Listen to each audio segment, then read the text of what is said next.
അപ്പോൾ സുഹൃത്തുക്കളെ, മലയാള ആധുനിക കവിത അഥവാ മുഖം മിനുക്കിയ യാഥാസ്ഥിതികത, അങ്ങനെ ഒരു വിഷയമാണ് ഇന്ന് പറയാൻ നമ്മൾ തീരുമാനിച്ചിട്ടുള്ളത്. പരിശീലനം കൊണ്ടും തൊഴിൽ കൊണ്ടും ഒരു ചികിത്സകൻ എന്ന നിലയിൽ ഈ വിഷയത്തിൽ പറയാൻ പ്രത്യേക യോഗ്യതകളൊന്നും ഇല്ലാത്ത ഒരാൾ തന്നെയാണ് ഞാൻ. എന്തിനാണ് അങ്ങനെ പ്രത്യേക യോഗ്യത ഇല്ലാത്ത വിഷയത്തിൽ സംസാരിക്കുന്നത് എന്ന് ചോദ്യം വരാം. എനിക്ക് പറയാനുള്ള മറുപടി, മലയാള കവിതയെക്കുറിച്ചും കഥകളെക്കുറിച്ചൊക്കെ ഏതൊരു ശരാശരി മലയാളിക്കും കുറേയൊക്കെ പറയാനുണ്ട് എന്നുള്ളതാണ്. പറയാൻ പറ്റും. നമ്മൾ ആലോചിച്ച് നോക്കിയാൽ ഒരു 1-ാം ക്ലാസ് മുതൽ 10-ാം ക്ലാസ് വരെ നിരവധി കവിതകൾ നമ്മൾ പഠിക്കുന്നുണ്ട്. നിരവധി കവിതകളും നിരവധി കഥകളും. പഴയ പുസ്തകങ്ങൾ എടുത്ത് നോക്കുകയാണെങ്കിൽ ഇപ്പോൾ 1-ാം ക്ലാസ് തൊട്ടിട്ട് നോക്കുകയാണെങ്കിൽ ഇപ്പോൾ കാട്ടുമരത്തിൻ കൊമ്പുകൾ തോറും കയറാം മറിയാം ചാടാം, ജി ശങ്കരക്കുറുപ്പിൻ്റെ 1-ാം ക്ലാസ് കവിത തൊട്ട് 10-ാം ക്ലാസ്സിലേക്ക് പോവുകയാണെങ്കിൽ എന്താണ്, നിരുടും ഉർവിതൻ ജീവനം കൊണ്ടുപോയി നീ വെറും ഉപ്പിൽ കലക്കുമെന്നു വൻ കരിങ്കള്ളിയാം കാളേന്തി നിന്നെ ഞാൻ എൻ കരി കൊണ്ട് വലിച്ചിഴക്കും എന്ന് വൈലോപ്പിള്ളി പറയുന്നിടത്ത് വരെ വളരെ എന്താ പറയുക, വിപുലമായ ഒരു കവിതാ സാഹിത്യ പരിചയം ഒരു ആവറേജ് മലയാളിക്ക് കിട്ടുന്നുണ്ട് എന്നാണ് എൻ്റെ തലമുറക്കുണ്ട്. അതിന് മുമ്പും പിൻപും ഒക്കെ ഇത് നടക്കുന്നുണ്ട്. അതുകൊണ്ട് തന്നെ ഞാൻ വിചാരിക്കുന്നത് ഒരു ആവറേജ് മലയാളിക്ക് ഉള്ള കവിതാ സാഹിത്യ എന്താ പറയുക വിചാരാധികാരം, കവിതാ സാഹിത്യ വിചാരാധികാരം എനിക്കുണ്ടെന്ന് ഞാൻ വിചാരിക്കുന്നു. അതിന് പുറമെ ഒരു 4 വർഷവും കൂടി എനിക്ക് ഒരു കവിതാ സാഹിത്യ പരിചയമുണ്ടെന്ന് പറയാം. ഡിഗ്രിക്കും ഒക്കെ മലയാളം തന്നെയാണ് വിഷയമായിട്ട് പഠിക്കുന്നത്.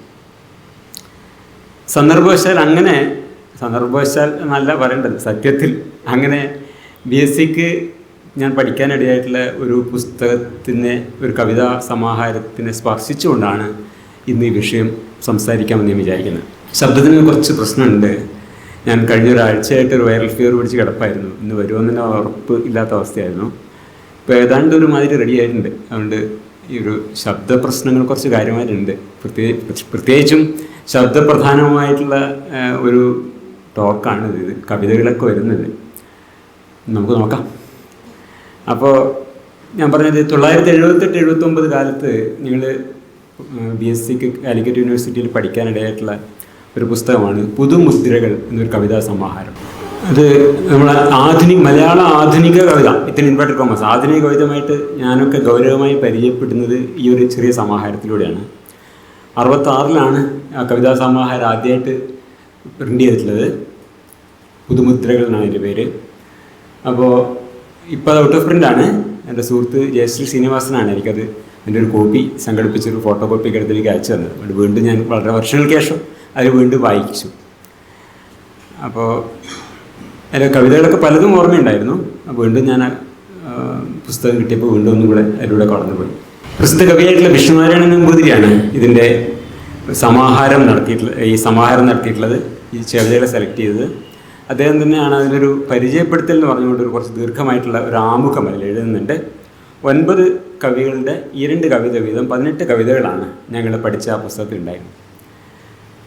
Sugathakumari, Vishnunarayanan Namboothiri, NN Kakkad, Ayyappa Panicker, Madhavan Ayyappath, MN Baloor, R Ramachandran, Attoor Ravi Varma, Cherian Cherian. ഇതിലിപ്പോൾ ചെറിയാൻ ചെറിയാൻ മാത്രമേ ജീവിച്ചിരിപ്പുള്ളൂ എന്നാണ് എൻ്റെ അറിവ്. അല്ല, അദ്ദേഹം ജീവിച്ചിരിപ്പുണ്ടെന്നാണ് അറിവ്. ബാക്കി എല്ലാവരും മരിച്ചു കഴിഞ്ഞു.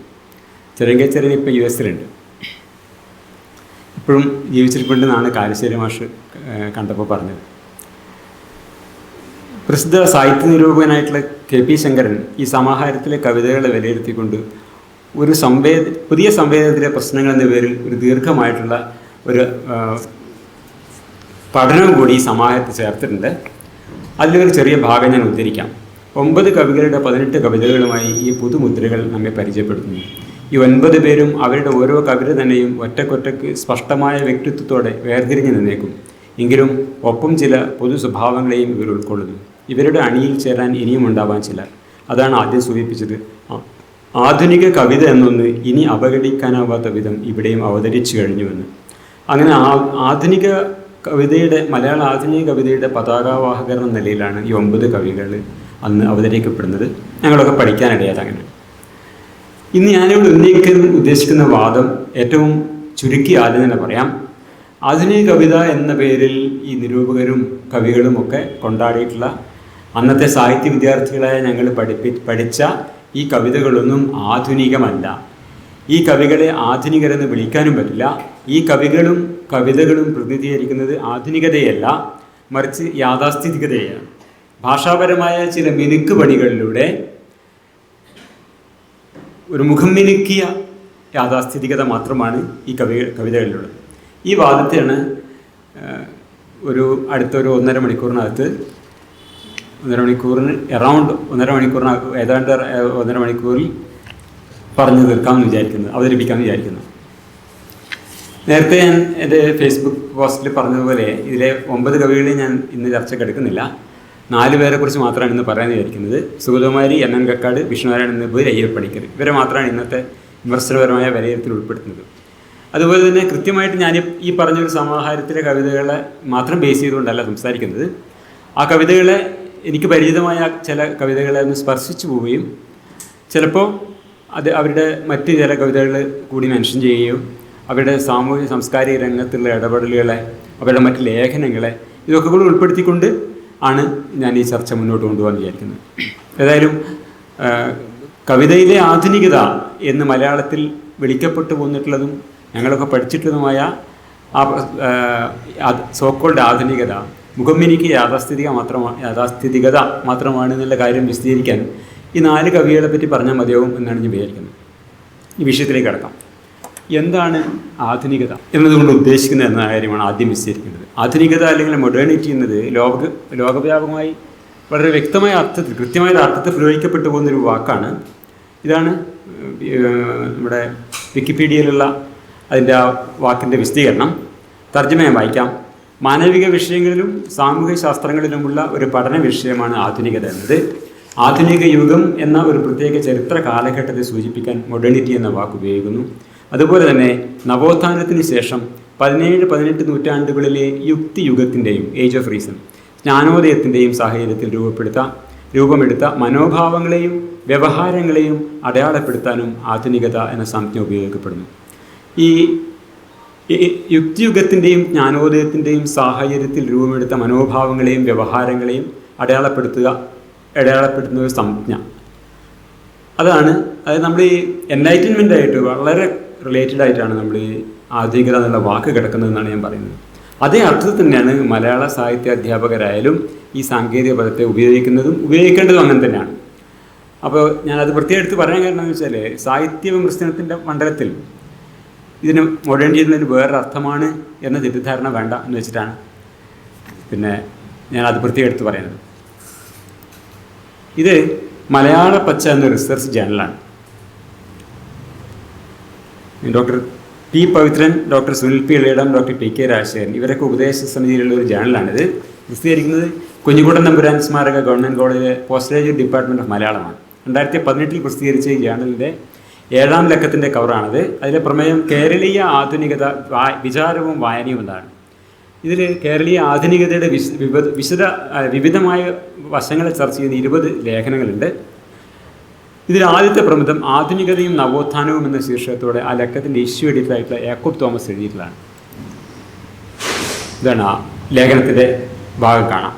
ഇതിൽ ഈ ഭാഗത്ത് നമുക്ക് കാണാം ആധുനികതയും യൂറോപ്പിൽ നിന്ന് ആരംഭിച്ചിട്ടുള്ള യൂറോപ്യൻ എൻലൈറ്റ്മെൻറ്റ്, ജ്ഞാനോദയം, പ്രബുദ്ധത എന്ന് പറയുന്നത് ആ പ്രസ്ഥാനമായിട്ടുള്ള ബന്ധം ഇതിന് നമുക്ക് കൃത്യമായി സൂചിപ്പിച്ച് കാണാം. നമുക്ക് യുക്തിചിന്തയിലും ശാസ്ത്രീയതയിലും വസ്തുനിഷ്ഠതയിലും മതേതരത്വത്തിലുമൊക്കെ അടിസ്ഥാനപ്പെട്ട സാമൂഹ്യ വികസനത്തെയാണ് ആധുനികത എന്നർത്ഥമാക്കുന്നത്. ആ വാചകം നമ്മൾ പ്രത്യേകം ശ്രദ്ധിക്കേണ്ടതാണ്. ഇതേ അർത്ഥത്തിൽ തന്നെയാണ് ഇവരൊക്കെ ഇത് പറയുന്നത് എന്ന് പറയാൻ വേണ്ടിയാണ്. അല്ലാതെ എൻ്റെ മോഡേണിറ്റി വേറെയാണ് എന്ന് പറയാനാക്കേണ്ട വെച്ചിട്ടാണ് ഇതെന്നെ എടുത്ത് പറയുന്നത്. ഇതല്ല, ഇതേ മോഡേണിറ്റിയാണ് ഇവരെല്ലാവരും ഈ സാഹിത്യവിമർശകരൊക്കെ പറയുന്ന മോഡേണിറ്റി. ഇതേ പ്രബന്ധത്തിൽ തന്നെ പിന്നീട് വരുന്ന ഒരു ഖണ്ഡികാഭാഗം ഈ കാര്യം കൂടുതൽ വ്യക്തമായിട്ട് വിശദീകരിക്കുന്നുണ്ട്. പ്രബുദ്ധത, യുക്തി, പുരോഗതിയിലും ശാസ്ത്രത്തിനുമുള്ള വിശ്വാസം, പാരമ്പര്യത്തെയും മതപരമായ അനുഷ്ഠാനങ്ങളെയും വിമർശനാത്മകമായി ശാസ്ത്രീയമായി പരിശോധിക്കുന്ന സമീപനം, മാനവികതയിലുള്ള വിശ്വാസം മുതലായവയാണ് ആധുനികതയുടെ പ്രത്യേകതകളായി പഠിതാക്കൾ ചൂണ്ടിക്കാണിക്കുന്നത്. സ്വിംഗ്വുഡ് 1988. ഇങ്ങനെ ആധുനികതയെ പരസ്പര ബന്ധിതമായ 2 ആശയങ്ങളായി സ്വിംഗ്വുഡ് സൂചിപ്പിക്കുന്നുണ്ട്. ഒന്ന്, ശാസ്ത്രത്തിലും പുരോഗതിയിലും ബന്ധപ്പെട്ട പ്രബുദ്ധതാ പദ്ധതിയെ ഉൾവഹിക്കുന്ന മനുഷ്യ പുരോഗതിയിലും അറിവിൻ്റെ വികാസത്തിലും വിശ്വസിച്ച് മാറ്റത്തിനായി നിലകൊള്ളുന്ന ആശയം എന്ന നിലയിൽ. രണ്ട്, മൊത്തം സമൂഹത്തിൻ്റെയും പ്രത്യയശാസ്ത്രങ്ങളുടെയും സംസ്കാരത്തിൻ്റെയും ഘടനാപരമായ പരിവർത്തനത്തിന് വേണ്ടി നിലകൊള്ളുന്ന സങ്കല്പനം എന്ന നിലയിൽ. ഇവിടെ യാക്കോബ് തോമസ് റെഫർ ചെയ്യുന്ന സ്വിങ്വുഡിൻ്റെ കോട്ട് ഇതാണ്, ഉദ്ധരണി ഇതാണ്. അത് ആ പുസ്തകത്തിൽ നിന്ന് എടുത്തതാണ്. ഈ പുസ്തകത്തിൽ നിന്നാണത്. Cultural theory and the problem of modernity എന്ന പുസ്തകത്തിൽ നിന്നാണ് ആ ഉദ്ധരണി എടുത്തിട്ടുള്ളത്. ആ പുസ്തകത്തിനുള്ള ഉദ്ധരണി നേരിട്ട് ഞാനവിടെ എഴുതി വെച്ചിട്ടുണ്ട്. The contemporary meaning of modernity is thus imbricated in enlightenment reason, the belief in progress, empirical science and positivism.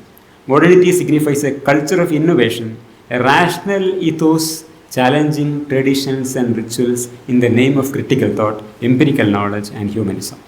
ഇങ്ങനെ ഈ culture of innovation, rational ethos challenging traditions and rituals in the name of critical thought, empirical knowledge and humanism, ഈ അർത്ഥത്തിലാണോ അർത്ഥത്തിൽ ഇങ്ങനെ നമ്മൾ മനസ്സിലാക്കുന്ന ആധുനികത, അതാണോ കേരളത്തിലെ ആധുനിക കവികൾ എന്ന പേരിൽ അറിയപ്പെട്ടവരുടെ കവിതകളിൽ കാണുന്നത്? ഇതാണ് നമ്മൾ അന്വേഷിക്കുന്ന വിഷയം. യഥാർത്ഥത്തിൽ എന്താണ് മൊഡേണിറ്റി എന്നുള്ളത് നമ്മൾ ആദ്യം പറഞ്ഞു. ഈ അർത്ഥത്തിലുള്ള മൊഡേണിറ്റി ആണോ ഈ പറഞ്ഞ കവിതകളിൽ നമ്മൾ കാണുന്നതെന്നാണ് നമ്മൾ നോക്കുന്നത്. ഇന്ന് നമ്മൾ ചർച്ചയ്ക്കെടുക്കുന്ന ഈ 4 കവികളും ആധുനിക മനോവൃത്തി പുലർത്തുന്നില്ല എന്നാണ് നമ്മൾ അവരെ കവിതകൾ നോക്കിയാൽ കാണാൻ പറ്റുന്ന കാര്യം. Rational ethos, embracing traditions and rituals, negating critical thought, disregarding empirical knowledge and humanism, ഇതൊക്കെയാണ് നമുക്ക് ഇവരിൽ കാണാൻ പറ്റുന്നത്. സമാജത്തിൽ ആദ്യ കവിത സുഗതകുമാരിയുടേതാണ്. പാവം മാനവഹൃദയം, രാജലക്ഷ്മിയുടെ, ഇങ്ങനെ 2 കൃതികളാണ് അതിലുള്ളത്. 2 കവിതകളായി തിരഞ്ഞെടുക്കപ്പെട്ടത്. ഈ പാവം മാനവഹൃദയം എന്നത് വളരെ പ്രസിദ്ധമായിട്ടുള്ളൊരു കൃതിയാണ്. അതിൻ്റെ അവസാനത്തെ ഒരു 4 വരി: ഒരു താരകയെ കാണുമ്പോഴത് രാവു മറക്കും, പുതുമഴ കാൺകെ വരൾച്ച മറക്കും, പാൽച്ചിരി കണ്ടത് മൃതിയെ മറന്നു സുഖിച്ചേ പോവും, പാവം മാനവഹൃദയം. ഈ ഒരു 4 വരി കേട്ടിട്ടില്ലാത്ത മലയാളികൾ എൻ്റെ തലമുറയിൽ ഉണ്ടാവില്ല എന്ന് ഉറപ്പാണ്.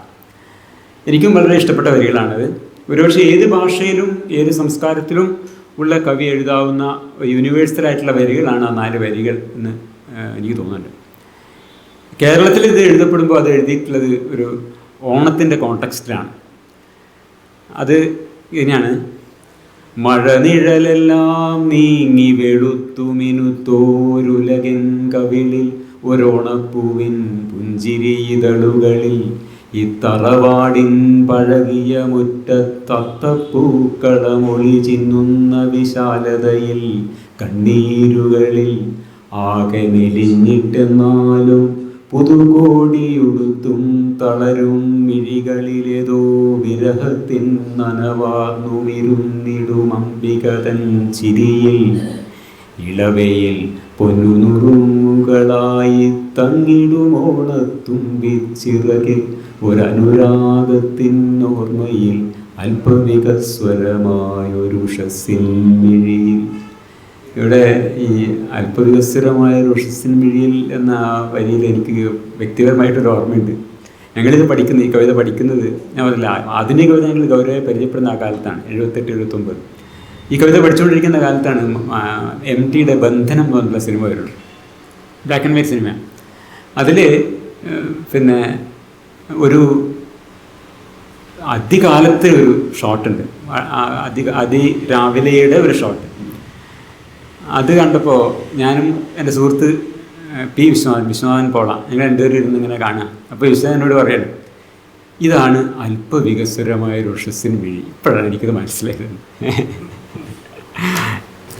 ഇളവയിൽ പൊന്നുറുങ്ങുകളായി തങ്ങിടുമോണത്തുമ്പിച്ചിറകിൽ, ഒരനുരാഗത്തിൻ ഓർമ്മയിൽ അല്പവികസ്വരമായൊരുഷസ്സിൻ മിഴിയിൽ, ഒരു നവഹർഷം മിന്നി വിതുമ്പിച്ചിരി തൂകുന്നു, കടലും കായലുമുയര പീലിയുലക്കും, തെങ്ങിൻ നിരകളും അതിലലിയുന്നാടുന്നു. ഇരുളിൻ കാരാകാരം മെല്ലെ വലിച്ചു തുറന്നു, പുറത്തുള്ള അഴകിൻ പരമോത്സവം ഒരു നോക്കാൽ കണ്ടു കുളിർക്കുന്നു നരഹൃദയം. ആരു ചവിട്ടിത്താഴ്ത്തിലും ഇരുളിൻ പാതാളത്തിലൊളിക്കിലുമേതോ പൂർവസ്മരണയിൽ ആഹ്ലാദത്തിൻ ലോകത്തെത്തും ഹൃദയം കടലലയെല്ലാം വീണക്കമ്പികളായി മുറുക്കി, കടലലയെല്ലാം വീണക്കമ്പികളായി മുറുക്കി, കരളാൽ പഴയൊരു തുടികൊട്ടി പുതുപാട്ടുകൾ പാടി രസിക്കും മാനവഹൃദയം. ഒരു താരകയെ കാണുമ്പോഴത് രാവു മറക്കും, പുതുമഴ കാണെ വരൾച്ച മറക്കും, പാൽച്ചിരി കണ്ടത് മൃതിയെ മറന്നു സുഖിച്ചേ പോവും പാവം മാനവഹൃദയം. ലോകത്ത് ഒരു കവി സ്വഭാവമുള്ള ഏതൊരു മനുഷ്യ മസ്തിഷ്കവും കണ്ടെത്തിയേക്കാൻ ഇടയുള്ള വരികളാണ് അതിൻ്റെ താക്കോൽ വാക്യം പറഞ്ഞ അവസാനം 4 വാക്കുകൾ. അതിനെ ഒരു കവി, മലയാളത്തിലെ കവി സൂതമാരി അതിനെ പ്ലേസ് ചെയ്തിരിക്കുന്നത് ഒരു ഓണത്തിൻ്റെ ബാക്ക്ഡ്രോപ്പിലാണ്. ആ ബാക്ക്ഡ്രോപ്പിനെയാണ് നമ്മളൊന്ന് ശ്രദ്ധിച്ച് നോക്കേണ്ടത്. അവിടെ അത്തപ്പൂക്കളം തിളങ്ങുന്ന ഒരു തറവാട്ട് മുറ്റത്തിൻ്റെ വിശാലതയുണ്ട്.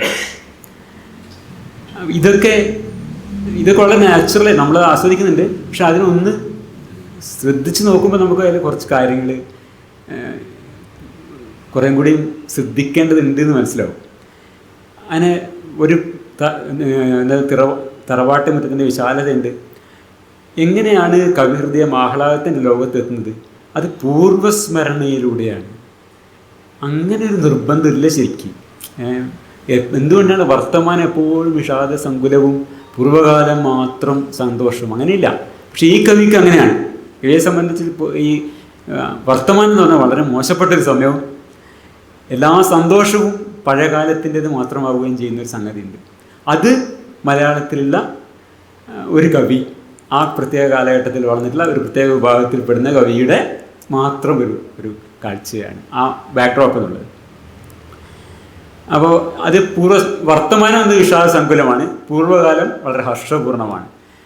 അപ്പോൾ 67 ഈ കവിത കൂടി അടങ്ങുന്ന പാവം മാനവഹൃദയം എന്ന കവിതാ സമാഹാരത്തിന് എഴുതിയ അവതാരികയിൽ NV കൃഷ്ണവാര്യർ ഒരു കാര്യം പറയുന്നുണ്ട്. ഞാൻ ആ വാചകം ഇങ്ങനെയാണ്: ശ്രീമതി സുഗതകുമാരിയുടെ തലമുറയുടെ ചേതനയെ രൂപപ്പെടുത്തിയ അന്തരീക്ഷം നൈരാശ്യത്തിൻ്റെയും സംത്രാസത്തിൻ്റെയും ഭക്തിയോഗത്തിൻ്റെയുമാണ് എന്നാണ് NV പറയുന്നത്. വാസ്തവത്തിൽ സുഗതകുമാരിയുടെ ജീവിത ദർശനത്തെക്കുറിച്ച് NV കൃഷ്ണവാര്യർ പറയുന്ന ഭാഗം ഒന്ന് കുറച്ച് പൂർണ്ണമായിട്ട് വായിക്കുന്നത് പ്രസക്തമാണെന്ന് ഞാൻ വിചാരിക്കുന്നത്. അത് നമ്മൾ ചർച്ച ചെയ്യുന്ന സമകാലികരായിട്ടുള്ള മറ്റ് ആധുനിക കവികളുടെ കാര്യത്തിലും ഈ നിരീക്ഷണങ്ങൾ ഏറെക്കുറെ പ്രസക്തമാണ്. അത് ഞാൻ വായിക്കുന്നത് അതിനോട് ഞാൻ പൂർണ്ണമായി യോജിക്കുന്നതുകൊണ്ടല്ല, അതിനോട് ഒരുപാട് വിമർശനങ്ങൾ എനിക്കുണ്ട്. അത് ഞാൻ ആദ്യം പറഞ്ഞുകൊണ്ടാണ് വായിക്കുന്നത്. ആ ഭാഗം ഞാൻ വായിക്കാം. 67 NV കൃഷ്ണവാര്യർ ഈ പാവമാനവ ഹൃദയത്തിന് എഴുതിയിട്ടുള്ള ആമുഖത്തിൽ പറയുന്നതാണ്: ആന്തരവൈരുദ്ധ്യരഹിതവും ഭദ്രരൂപവുമായ ഒരു ജീവിത ദർശനമുള്ള കവയിത്രിയാണ് ശ്രീമതി സുഗതകുമാരി. ഈ ജീവിത ദർശനം അവരുടെ പ്രധാന കവിതകളുടെയെല്ലാം അന്തഃസ്ഥലത്തിൽ ഉറപ്പാർന്ന ഒരു അടിച്ചട്ടമായി സ്ഥിതി ചെയ്യുന്നത് സൂക്ഷിച്ചു നോക്കിയാൽ നമുക്ക് കാണാൻ കഴിയും. 2ാം മഹായുദ്ധത്തിന് ശേഷം ലോകത്തിലെങ്ങുമുള്ള ബുദ്ധിജീവികൾക്കിടയിൽ വിശദാംശങ്ങളിൽ ഗണ്യമായ വ്യത്യാസത്തോടെയെങ്കിലും ബാഹ്യരേഖയാൽ ഏറെക്കുറെ സമാന പ്രദേശങ്ങളിൽ ഉള്ളടക്കിക്കൊണ്ട് നിലനിന്നു വരുന്ന ഈ ജീവിത ദർശനത്തോട് എനിക്ക് യാതൊരു ആഭിമുഖ്യവും ഇല്ല.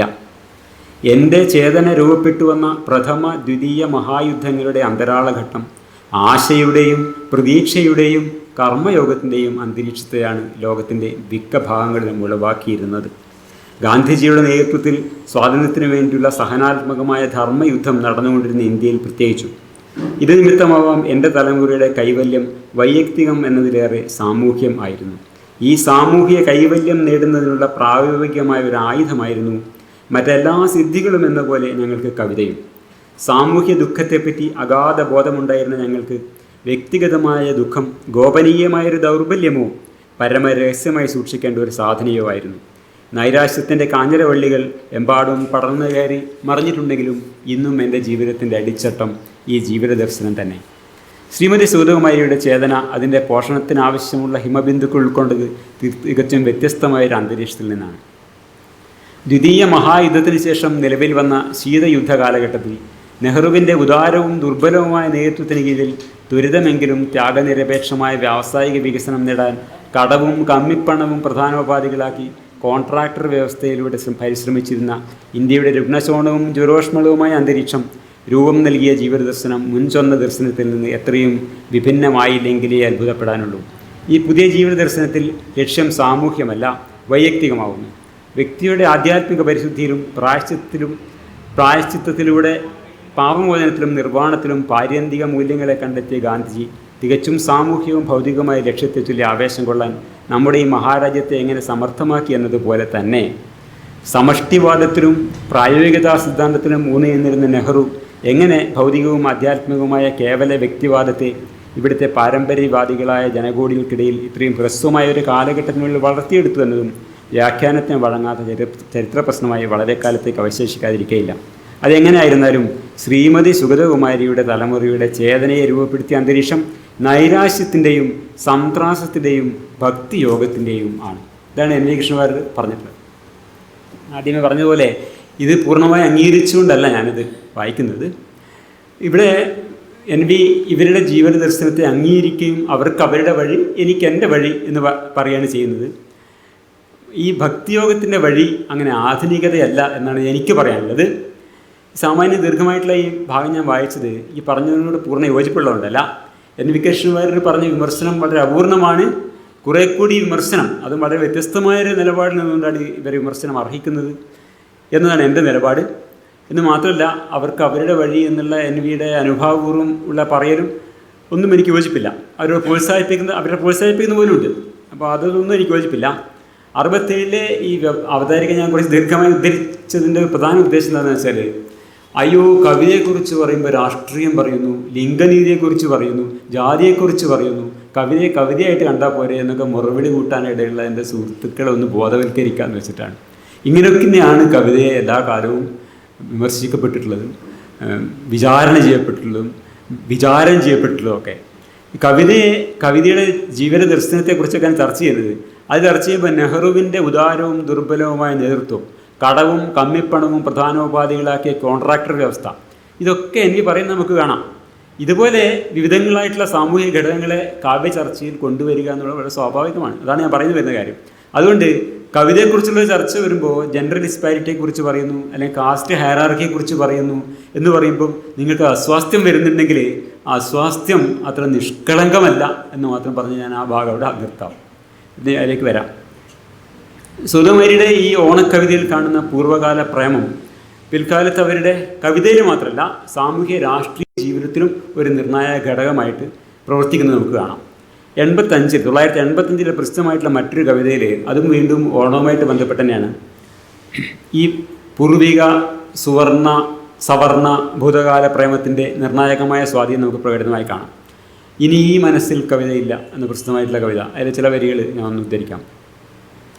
ഇരുളും മനസ്സിലിന്നോണമില്ല, ചിരിയില്ല, കളിയില്ല, ചിറകുമില്ല, മലർ തേടിയോടും മലം ചെരുവിൽ തണൽ വീശി നിന്ന തേന്മാവുമില്ല, തറവാട്ട് മുറ്റത്ത് പൂക്കളവും നിറതിരിയിട്ട നിലവിളക്കും, ചാഞ്ഞോരിലഞ്ഞിതൻ താണ കൊമ്പത്താടൂഞ്ഞാലുമേതോ തണുത്ത പാട്ടും, അൻപിയന്നേറെ മെലിഞ്ഞ കയ്യാൽ അമ്മ വിളമ്പും നനുത്ത ചോറും, ഒരു വെള്ളക്കുത്തിലൊലിച്ചു പോകേ ഒരു കാലഘട്ടം മിഴിയടക്കേ, ഒരു വെള്ളക്കുത്തിൽ ഒലിച്ചു പോകേ ഒരു കാലഘട്ടം മിഴിയടക്കേ, ഇരുളും മനസ്സിലിന്നോണമില്ല, ഇനി ഈ മനസ്സിൽ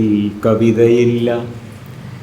ഈ ഭൂതകാല പ്രേമവും പാരമ്പര്യ പ്രേമവും ഒക്കെ ആധുനികതയുടെ നേരെ വിപരീതമാണ്, യാഥാസ്ഥിതികതയാണ്. ഇത് നമുക്ക് ആധുനിക കവിത എന്ന് പറയാനേ പറ്റില്ല എന്നാണ് ഞാൻ പറഞ്ഞതെന്ന് ഉദ്ദേശിച്ചു. ശരിക്കും ഈ പഴയ കാലഘട്ടത്തിൻ്റെ ഒക്കെ കണ്ണടയണം. ഒരു വെള്ളക്കുത്തിൽ ഈ കാലഘട്ടം ഒലിച്ചു പോകണം. ഈ ഒരു ട്രഡീഷണൽ പാരമ്പര്യ സമൂഹം, ട്രഡീഷണൽ സൊസൈറ്റി എന്നതിൽ നിന്ന് നമ്മളൊരു പോസ്റ്റ് ട്രഡീഷണൽ സൊസൈറ്റി, ഒരു പാരമ്പര്യാനന്തര സമൂഹമായി നമ്മൾ പരിവർത്തിതരാവുന്നുണ്ട്. ഇതാണ് ആധുനികതയുടെ കാഴ്ചപ്പാട്. അതല്ലാതെ ഇതാ ഒരു വെള്ളക്കുത്തിൽ ആ കാലഘട്ടം മൊത്തം ഒലിച്ചു പോയി, ഇനി എൻ്റെ മനസ്സിൽ കവിതയില്ല എന്ന് പറയുന്നത് ആധുനികതയല്ല, അത് ആധുനികതാ വിരുദ്ധതയാണ്. സത്യത്തിൽ സുഗതകുമാരിയുടെയും അവരുടെ കൂട്ടുകാരുടെയും ഒക്കെ നിരാശയുടെയും സന്ത്രാസത്തിൻ്റെയും പ്രതിഷേധത്തിൻ്റെയും ഒക്കെ വേര് കിടക്കുന്നത് ജീൻറസിയുടെ വാക്കുകൾ കടമെടുത്ത് പറഞ്ഞാൽ A revolt the upper cast against the egalitarian demands of democracy എന്നതിലാണ് നമ്മൾ കാണും. സ്വാതന്ത്ര്യലബ്ധിയുടെ സമയത്ത് സുഗതമായിക്ക് 10 വയസ്സാണ്. നമ്മൾ ഈ സമാഹാരത്തിൽ ഉദ്ധരിക്കപ്പെട്ടിട്ടുള്ള കവികളിൽ എല്ലാവരും ഏതാണ്ട് ആ പ്രായമാണ്. 1947 10 വയസ്സിനും 20 വയസ്സിനും അടുത്ത് പ്രായമുള്ളവരാണ് ഇവരെല്ലാവരും, 9 ആൾക്കാരും. ഒരാൾക്ക് മാത്രമേ 3 വയസ്സ് പ്രായം കൂടുതൽ വരുന്നുള്ളൂ. ആർ രാമേന്ദ്രന് മാത്രം ഒരു 3 വയസ്സ് കൂടുതലുണ്ട്. അപ്പോൾ ഈ കവികളുടെ ലിസ്റ്റിലെ ആ 2 ഡിസ്പാരിറ്റികളെ കുറിച്ച് വെച്ച് ഒന്ന് പറയട്ടെ. ഒന്ന്, ഈ 9 കവികൾ ഒരൊറ്റ വനിത മാത്രമേ ഉള്ളൂ. 9-ൽ 8 പേരും പുരുഷന്മാർ. 1966 മലയാളത്തിലെ 9 ആധുനികതയിലെ കവിതയിലെ തിരഞ്ഞെടുത്ത് ആ പുസ്തകം അന്നത്തെ വിദ്യാർത്ഥികൾ 70-ലുള്ള ഞങ്ങളെപ്പോലെ വിദ്യാർത്ഥികൾ പഠിക്കുമ്പോൾ 9 ആധുനിക കവികളെ ഞങ്ങൾ പരിചയപ്പെടുമ്പോൾ അതിൽ ഒരു വനിത മാത്രമേ ഉള്ളൂ എന്നുള്ളതാണ്. ബാക്കി 8 പേരും ജനസംഖ്യയുടെ 50% മാത്രമുള്ള പുരുഷന്മാരാണ്. ഇതൊരു ഡിസ്പാരിറ്റി അല്ലേ? ഇത് സ്ത്രീകൾക്ക് കാവ്യശേഷി ഇല്ലാത്തതുകൊണ്ടല്ല, മറിച്ച് കാലാകാലമായി. അതുപോലെ തമാശ, സൂതകുമാരി ആദ്യത്തെ 4 വർഷം ശ്രീകുമാർ എന്നുള്ളൊരു പേരിലാണ് എഴുതിയിരുന്നത്, ഒരു ആൺ പേരിലാണ് എഴുതിയിരുന്നത്. സ്ത്രീയുടെ പേരിൽ എഴുതിയാൽ പ്രസിദ്ധീകരിക്കാൻ പറ്റില്ലായിരുന്നു അവരെ. എന്തോ കാരണം കൊണ്ട് അവരതിന് ധൈര്യപ്പെട്ടിരുന്നില്ല. അപ്പോൾ ഈ കാലാകാലമായിട്ട് ഈ വിദ്യാഭ്യാസ രംഗത്തും സാംസ്കാരിക പ്രവർത്തന രംഗത്തും എല്ലാം പുരുഷന്മാർ നിലനിർത്തി പോന്നിട്ടുള്ള കുത്തക കൊണ്ടാണ് ഇങ്ങനെ ഏകദേശം 9 പേരിൽ ഒരു സ്ത്രീ മാത്രം ഉണ്ടായത് എന്ന് പറഞ്ഞാൽ അത് വളരെ സ്വാഭാവികമായിട്ട് നമുക്ക് ഇന്ന് അംഗീകരിക്കാൻ പറ്റും. പക്ഷേ 70-ൽ അതൊരു വിഷയമായിട്ട് ഒരു ആരും ചർച്ച ചെയ്തില്ല. ഞാൻ ഓർക്കുന്നില്ല ഏതെങ്കിലും ഒരു അധ്യാപകൻ എൻ്റെ ക്ലാസ്സിൽ ഇതിൽ 8 പേരിൽ ഒരു സ്ത്രീയേ ഉള്ളൂ എന്നുള്ളത് ഒരു വിഷയമായിട്ട് കണ്ടിരുന്നില്ല അന്ന്. പക്ഷെ ഇന്നതൊരു വിഷയമായിട്ട് കാണും. അപ്പോൾ അത്രയും കാലം കൊണ്ട് 10-30 കൊല്ലം കൊണ്ട് നമ്മൾ അത്രയും നമ്മുടെ സമൂഹം പുരോഗതി ഉണ്ടാക്കിയെന്ന് ഞാൻ വിചാരിക്കുന്നു. അതൊരു അനോമലിയാണ്, അങ്ങനെ വരാൻ പാടില്ലാത്തതാണ്. ഇത് മാത്രമല്ല, അതിന് ചരിത്രപരവും സാമൂഹികമായ കാരണങ്ങളുണ്ട് എന്ന് മാത്രമല്ല, അത് അഡ്രസ്സ് ചെയ്യപ്പെടേണ്ടതാണ് എന്നുകൂടി പറയാൻ ഇന്നത്തെ കേരളത്തിൽ സമൂഹം ഉണ്ടാവും. അതേസമയം ഇതിൽ 2ാമത് ഡിസ്പാരിറ്റിയിലുണ്ട്. അതിനെപ്പറ്റി ചർച്ച ചെയ്ത് ഭയങ്കര പ്രശ്നം ഇന്നും കേരളത്തിൽ. അത് ചർച്ച ചെയ്യാൻ പറ്റില്ല. കാരണം എന്താ വെച്ചാൽ ഈ 9 പേരും സവർണർ എന്ന് വിളിക്കപ്പെടുന്ന വിഭാഗത്തിൽ വരുന്ന ആൾക്കാരാണ്. അതിൽ തന്നെ 4 പേര് ബ്രാഹ്മണരാണെന്ന് പറയാം. 4 പേര്, ഈ 9 പേരിൽ 4 പേര് ബ്രാഹ്മണന്മാരാണ്.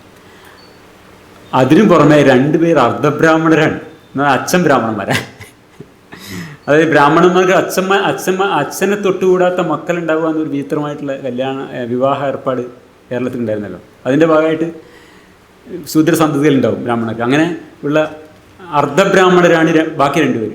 അപ്പോൾ അങ്ങനെ വന്നാൽ ഈ നമ്മൾ ഈ വനിതകളുടെ കാര്യത്തിൽ പറഞ്ഞ പോലെ ഈ ഡിസ്പാരിറ്റിയെക്കുറിച്ച് ചിന്തിക്കേണ്ടത് 1966 ഈ കവിതാ സമാഹാരം പ്രസിദ്ധീകരിക്കപ്പെടുന്നത്. 1970 ഞങ്ങളത് പഠിക്കുന്നത്. 68 കേരളത്തിലെ വിവിധ ജാതി വിഭാഗങ്ങളിൽപ്പെട്ടവരുടെ കണക്കാണ് നമ്മൾ ടേബിളിൽ കാണുന്നത്. ഇത് നോക്കുമ്പോൾ എന്തുകൊണ്ടാണ് കേരളത്തിലെ ആധുനിക കവികൾ എന്ന് ഞങ്ങൾ വിദ്യാർത്ഥികളെ പരിചയപ്പെടുത്തിയ 9 കവികളിൽ 6 പേരുടെയും പിതാക്കൾ ബ്രാഹ്മണന്മാരായിരുന്നു. 6 പേരും ബ്രാഹ്മണ സന്തതികളാണ്. 9-ൽ 6 പേര് ബ്രാഹ്മണ സന്തതികൾ. അത് എത്ര ബ്രാഹ്മണന്മാർ കേരളത്തിലുണ്ട്? 1.76% മാത്രമാണ് ബ്രാഹ്മണന്മാർ കേരളത്തിലുള്ളൂ. ഇവരിൽ നിന്നാണ് 9 കവികളിൽ 6 കവികളും അവരുടെ പിതാക്കന്മാർ ബ്രാഹ്മണന്മാർ. ഇതൊരു ഡിസ്പാരിറ്റി അല്ലേ? ആ ഡിസ്പാരിറ്റിയെക്കുറിച്ച് ചർച്ച ചെയ്താൽ പരിഹാസവും പിന്നെ എന്താ പറയുക അതിക്രമവും ഒക്കെയാണ് നമ്മൾ ഇന്ന് നേരിടേണ്ടി വരിക. ഇന്നും ഇതെന്തുകൊണ്ടാണ്? ബ്രാഹ്മണ പുരുഷന്മാരുടെ അവർക്ക് കവിത്വസിദ്ധിയുടെ പ്രത്യേക വല്ല ജീനുള്ളതുകൊണ്ടൊന്നുമല്ല. ജനസംഖ്യയിൽ 22% വരുന്ന ഈഴവർക്കോ 19% വരുന്ന മുസ്ലിങ്ങൾക്കോ ഇടയിൽ നിന്നൊന്നും ആരും കവികളായി വരാത്തതുകൊണ്ട് അവർക്ക് ജനിതകമായി ഈ കാര്യത്തിൽ നിന്ന് വ്യത്യാസമുള്ളതുകൊണ്ടല്ല. വനിതകളുടെ കാര്യത്തിൽ നമ്മൾ പറഞ്ഞ അതേപോലെ തന്നെ കലാകാരമായി വിദ്യാഭ്യാസ രംഗത്തും സാംസ്കാരിക രംഗത്തുമൊക്കെ ഈ സവർണർ, വിശേഷിച്ച് ബ്രാഹ്മണർ നിലനിർത്തി പോന്നിട്ടുള്ള കുത്തക ഇവിടെ ഒരു സൂചന മാത്രമാണ്. അപ്പോൾ ഒരിക്കൽ കൂടി പറയട്ടെ, സ്വാതന്ത്ര്യാനന്തര ഇന്ത്യയുടെ അവസ്ഥയിൽ പ്രതിഷേധവും രോഷവും നിരാശയും ഒക്കെ കാണിക്കുന്ന ഇനി നമുക്ക് വരെ ബ്രാഹ്മിൻ ബോയ്സ് കവികൾ എന്ന് പറയാം. എല്ലാം മിക്കവാറും 9 ആണുങ്ങളാണ്, 6 പേരും ബ്രാഹ്മണന്മാരും ഒക്കെയാണ്. കൃത്യമായ ബ്രാഹ്മിൻ ബോയ്സ് എന്ന് പറയും. ഈ ബ്രാഹ്മിൻ ബോയ്സ് കവികളുടെ രോഷത്തിൻ്റെ യഥാർത്ഥ ഉറവിടം ജനാധിപത്യം നിർബന്ധിതമാക്കുന്ന സമത്വാധിഷ്ഠിത വ്യവഹാരങ്ങളോടുള്ള അവരുടെ കലഹമാണ്. അതാണ് ഈ ഭക്തിയോഗത്തിൻ്റെ രക്ഷാമാർഗം തേടാൻ അവരെ പ്രേരിപ്പിക്കുന്ന നിരാശയും സംത്രാസവും ഉറവെടുക്കുന്നത്. ഇതൊക്കെ NVയുടെ വാക്കുകളാണ്. ഈ വ്രണിതമായിട്ടുള്ള സവർണ ജന്മാവകാശ ബോധത്തിൽ നിന്നാണ് ഒരു കാലഘട്ടം മിഴിയടക്കെ ഇരുളും മനസ്സിൽ ഇന്ന് ഓണമില്ല എന്ന് എഴുതിക്കുന്ന നഷ്ടസുവർണകാല ബോധം വരുന്നത് ഇത് ആധുനികതയല്ല പ്രതിനിധീകരിക്കുന്നത്. ഇവരാരും ആധുനിക കവികളുമല്ല. ഇത് കൃത്യമായിട്ടുള്ള യാഥാസ്ഥിതികതയാണ്, സവർണ യാഥാസ്ഥിതികതയാണ്. പക്ഷേ അന്നെന്തായിരുന്നൊരു വ്യത്യാസം എന്താണെന്ന് വെച്ചാൽ ഈ സവർണ യാഥാസ്ഥിതികതയെ പ്രതിനിധീകരിക്കുന്ന രാഷ്ട്രീയ ശക്തിക്ക്, അതായത് അത് 1960കളിൽ കവിതകൾ പുറത്തു വരുന്ന കാലത്തൊന്നും, അന്ന് മാത്രമല്ല അതിനൊരു 2-3 ദശാബ്ദത്തോളം കാര്യമായ രാഷ്ട്രീയ സ്വാധീനം ഇന്ത്യയിൽ എവിടെയും തന്നെ ഉണ്ടായിരുന്നില്ല.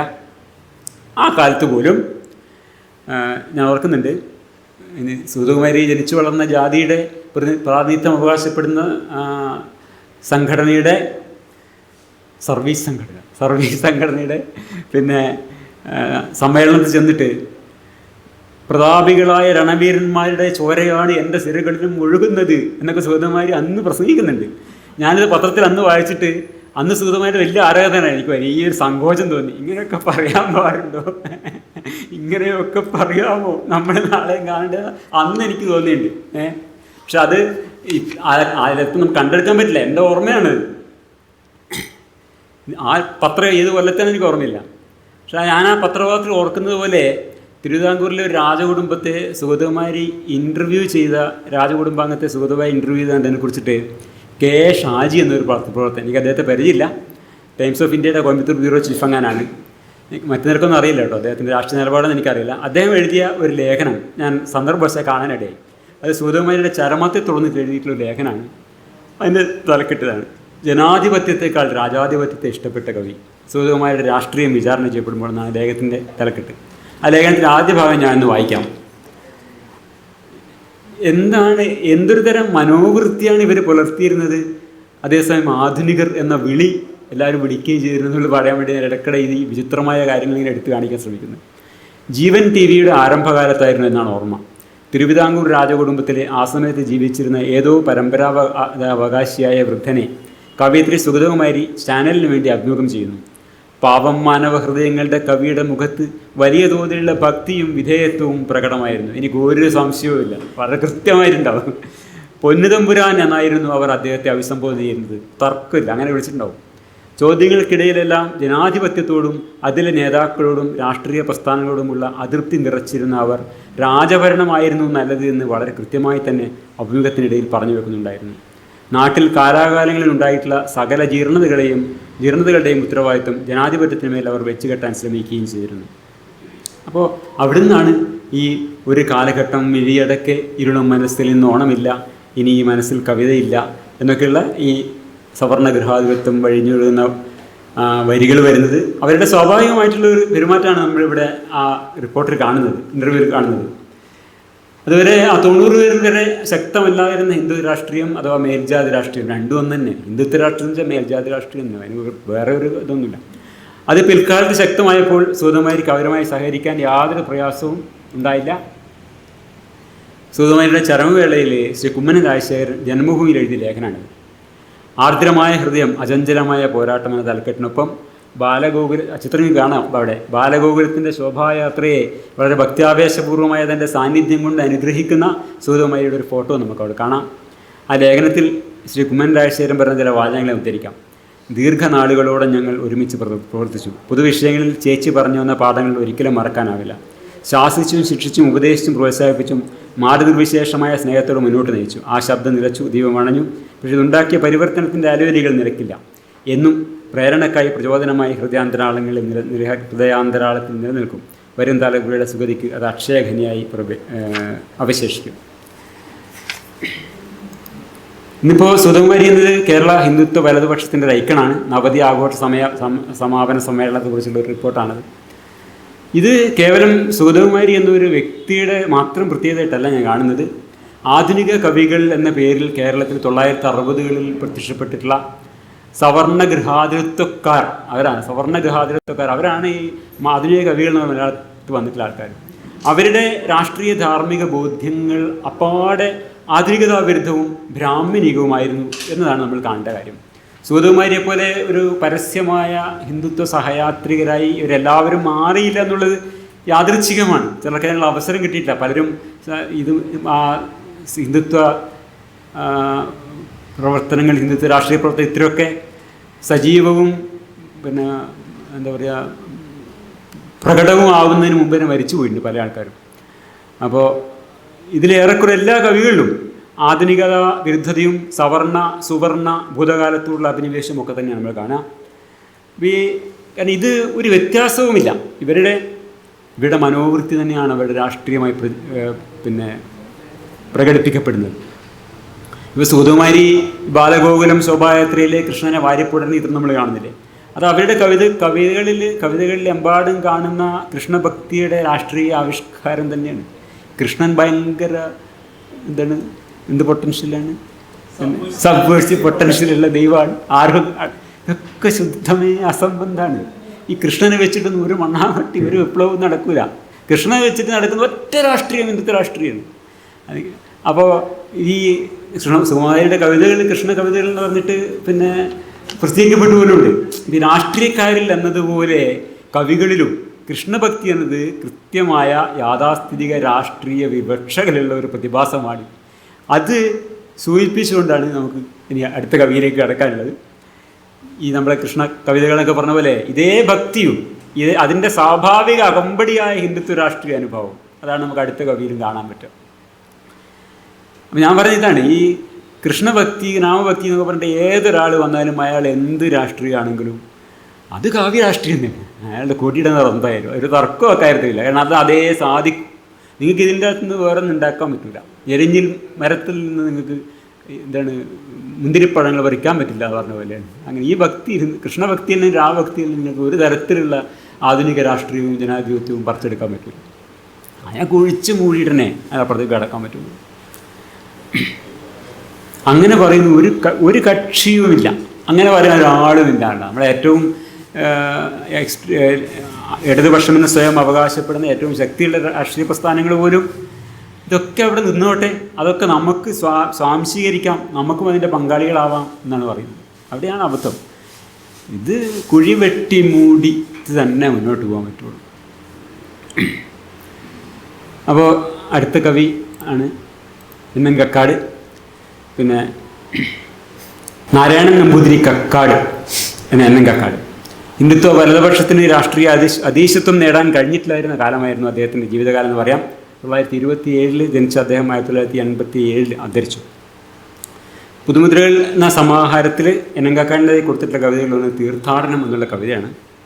മൂല്യാന്വേഷണത്തിൻ്റെ ഒരു ഇതിഹാസമാണ് ഈ കവിത എന്നാണ് മലയാള കവിതാ സാഹിത്യ ചരിത്രം ഇങ്ങനൊരു പുസ്തകമുണ്ട്. ഈ ഗ്രന്ഥത്തിൽ ഒരു ആധികാരിക ഗ്രന്ഥമായിട്ടാണ് വെച്ചിട്ടുള്ളത്. മലയാള കവിതാ സാഹിത്യത്തെക്കുറിച്ചിട്ടുള്ള വിദ്യാർത്ഥികളൊക്കെ പഠിക്കുന്ന ഒരു ആധികാരിക ഗ്രന്ഥമാണ്. ഇതിൽ പറയുന്നത് ഈ മൂല്യാന്വേഷണത്തിൻ്റെ ഒരു ഇതിഹാസം എന്നാണ് ഈ തീർത്ഥാടനം എന്നുള്ള കവിതയെ പറ്റി പറയുന്നത്. ഏറ്റവും ചുരുക്കിയിട്ട് ഈ കവിത പ്രമേയത്തെക്കുറിച്ച് ഞാൻ ആദ്യം പറയാം. പൊതുവേ സവർണ നമ്മളീ പറഞ്ഞ ബ്രാഹ്മിൻ ബോയ്സിൻ്റെ ഒരു പ്രധാന തീം എന്നത് 1930കളിലുള്ള തങ്ങളുടെ ബാല്യത്തിൻ്റെ മനോഹാരിതയാണ്. സ്വാതന്ത്ര്യ ലബ്ധിക്ക് മുമ്പുള്ള 30കളിലുള്ള ഞങ്ങളുടെ ബാല്യത്തിൻ്റെ മനോഹാരിതയാണ് ഇവരുടെ ഒരു പ്രധാന തീം. അവിടെയാണ് ഈ കവിത തുടങ്ങുന്നത്. തൻ്റെ ബാല്യം എന്നാൽ കൃഷ്ണബാല്യം തന്നെ, ബാലലീലകൾ കൃഷ്ണലീലകൾ തന്നെ. ആ ബാല്യം പടി കടന്നു പോയി കളഞ്ഞു. പിന്നെ തൻ്റെ ആ നഷ്ടബാല്യത്തെ കണ്ടെത്താൻ, ഞാനിത് ഈ കഥ ആദ്യം വായിക്കുന്നതെന്ന് വെച്ചാൽ, ഇല്ലെങ്കിൽ ഒരുപക്ഷെ കവിത വായിക്കുമ്പോൾ എന്താണ് ഇയാൾ പറയുന്നത് ഒരു അന്തം കിട്ടില്ല. കംപ്ലീറ്റ് സംസ്കൃതമാണ്, കുറേ സംസ്കൃതമുണ്ട്. സംസ്കൃതം ഞാൻ അങ്ങനെ വിവരിക്കുന്നില്ല. കുറേ സംസ്കൃതം കേൾക്കുന്നതൊക്കെ ചില വേദമന്ത്രങ്ങൾ, കല്യാണത്തിൻ്റെ വേദമന്ത്രങ്ങളൊക്കെയാണ് ചില കാര്യങ്ങൾ, ചില സംസ്കൃതങ്ങളൊക്കെ. ബാല്യം പടികടന്ന് പോയി കളഞ്ഞു. തൻ്റെ ആ നഷ്ടബാല്യത്തെ കണ്ടെത്താൻ കൃഷ്ണനെ തേടുന്ന വെല്ലുമംഗലം സ്വാമി കഥ കേട്ടിട്ടുണ്ടാവുമല്ലോ. അനന്തൻകാട് അന്വേഷിച്ച് കവി അലയാണ്. അതിനിടയിൽ പൂമകളെ കാണുന്നു. വേദോക്തമായ രീതിയിൽ പാണിഗ്രഹണം ചെയ്യുന്നു. രണ്ടുപേരും രഥത്തിൽ കയറി അതിവേഗത്തിൽ ഉണ്ണികൃഷ്ണനുള്ള അനന്തൻകാട് തേടി യാത്രയാവുന്നു. യാത്രയിൽ പെട്ടെന്ന് രഥം നിന്നു പോകുന്നു. വൃദ്ധനായ തൻ്റെ, അതായത് കവിയുടെ പൂമകൾക്ക് അച്ഛനും അമ്മയൊന്നുമില്ല കേട്ടോ. അത് ബ്രാഹ്മണ പുരുഷ ഭാവനയിൽ ധർമ്മപത്നിക്ക് ഭാര്യയും അല്ല, ധർമ്മപത്നിക്ക് ഒരു കുടുംബം അച്ഛനും അമ്മയും സങ്കല്പേ വരുന്നില്ല എന്നുണ്ട്. അത് ഭയങ്കര രസമാണ്. അങ്ങനെ ഒന്നും ആലോചിക്കുന്നില്ല. ഞാൻ ജസ്റ്റ് സാന്ദർഭികമായി പറഞ്ഞതേ ഉള്ളൂ. ഏതായാലും വൃദ്ധനായ തൻ്റെ പിതാവും മാതാവും തപസ് ചെയ്യുന്നിടത്താണ് രഥം നിന്ന് പോകുന്നത്. അവിടെ അവർ യാത്ര അവസാനിപ്പിച്ചു. ഈ മാതാപിതാക്കളെ സേവിച്ചുകൊണ്ട് അനേക വർഷങ്ങൾ ആശ്രമത്തിൽ കഴിയുന്നു. അവിടെ വെച്ച് കവിക്കും പൂമകൾക്കും സന്താനലബ്ധി സംഭവിക്കുന്നു. കുഞ്ഞിൻ്റെ ബാല്യത്തിലൂടെ കവിക്ക് തൻ്റെ ബാല്യം, അതായത് അന്വേഷിച്ച് നടന്ന ഉണ്ണികൃഷ്ണനെ തിരികെ കിട്ടുന്നു. ഇതാണ് പ്രമേയം. ഈ കവിത ഒന്ന് ഞാൻ വായിക്കാം. കുറച്ച് ദീർഘമായിട്ടുള്ളൊരു കവിതയാണ്. കവിത തീരെ ഇഷ്ടമില്ലാത്തവർക്ക് വേണമെങ്കിൽ ഒന്ന് പുറത്തിറങ്ങിയിട്ടൊക്കെ വരാം. ഒരു 3 മിനിറ്റോളം വേണ്ടി വരും.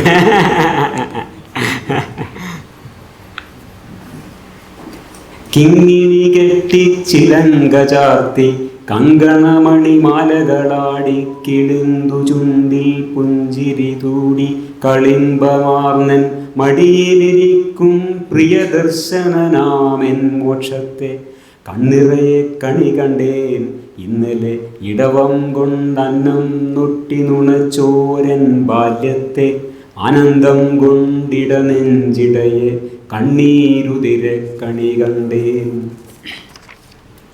പൂമുഖവാതിൽ പടിയും കയറിയിട്ടിടനാഴിയിലൂടെ കിങ്ങിണി കെട്ടിയൊരൻ ബാല്യം തെള്ളി തെള്ളി ഇറങ്ങി നടന്നു മറഞ്ഞേ പോകെ കൃത്യവിമൂഢൻ പണ്ടുമിഴിച്ചേ നിന്നേൻ പിന്നെ തെങ്ങും കരളുമമർത്തി തൊഴിഞ്ഞ തൊട്ടിലിനരികെ നിറകണ്ണുകളോടെ നിന്നേൻ നീ അതറിഞ്ഞാനോ. വാതിൽ പടിയുടെ താഴെ നിലത്തു നിഴലിൽ കണ്ടേൻ പിന്നീടൊരു പിരിക്കണ്ണു ചിരിച്ചു കിടപ്പൂ നിൻ ചുരുൾമുടിയിൽ ചൂടിയത് എന്നോർത്തതെടുത്തേൻ കണ്ണീരിൽ കഴുകി ചുവന്ന ഹൃദയത്തിൽ തിരുകി സൂക്ഷിച്ചേൻ. വീണ്ടും അലഞ്ഞേൻ മുറ്റത്തണി മണലിൽ കണ്ടേൻ മാൾകും തൈമാവിൻ തണലിൽ തട്ടിമറിഞ്ഞ ചിരട്ടകളുടെ ചുറ്റും ചിതറിയ മണിമാങ്ങകളും കുന്നിക്കുരുവും അരികിലുറങ്ങും പാവക്കുഞ്ഞും ആ പാവക്കുഞ്ഞുകളക്കല്ലോ ഞാൻ. പിന്നെ ഇലഞ്ഞിച്ചൂട്ടിൽ പാതി കുരുത്തൊരു പൂമാല തമാല വൃക്ഷ ഛായകൾ തോറും ഊർന്നുകിടക്കും മഞ്ഞപ്പട്ടും കാലിക്കോലും കുഴലും എല്ലാം നിറകണ്ണോടെ കണ്ടുമെടുത്തും സൂക്ഷിച്ചേനൻ നിമിഷ വികസര ദീർഘശ്വാസ തരംഗിത ഹൃദയത്തിൽ. പിന്നെ പനിനീർ പുലരി വിളർക്കെ മരിച്ച മധുമാസത്തിൻ ചുടലയിൽ ഉണർന്നു മധുരസ്വപ്നം തേട്ടിക്കരഞ്ഞ കറുക പുല്ലുകൾ കണ്ണീർ വറ്റിത്തളരെ ഗ്രീഷ്മമുണർന്നു ഊഷ്മള നിശ്വാസത്തോടു സടകൾ കുടഞ്ഞും ഗർജിച്ചും ചുരമാന്തി നഖങ്ങൾ അമർത്തി നടക്കെ ഉന്മത്ത മനസ്സിൻ ബോധം പോലെ അലഞ്ഞു നടന്നേ നിന്നെ തേടി.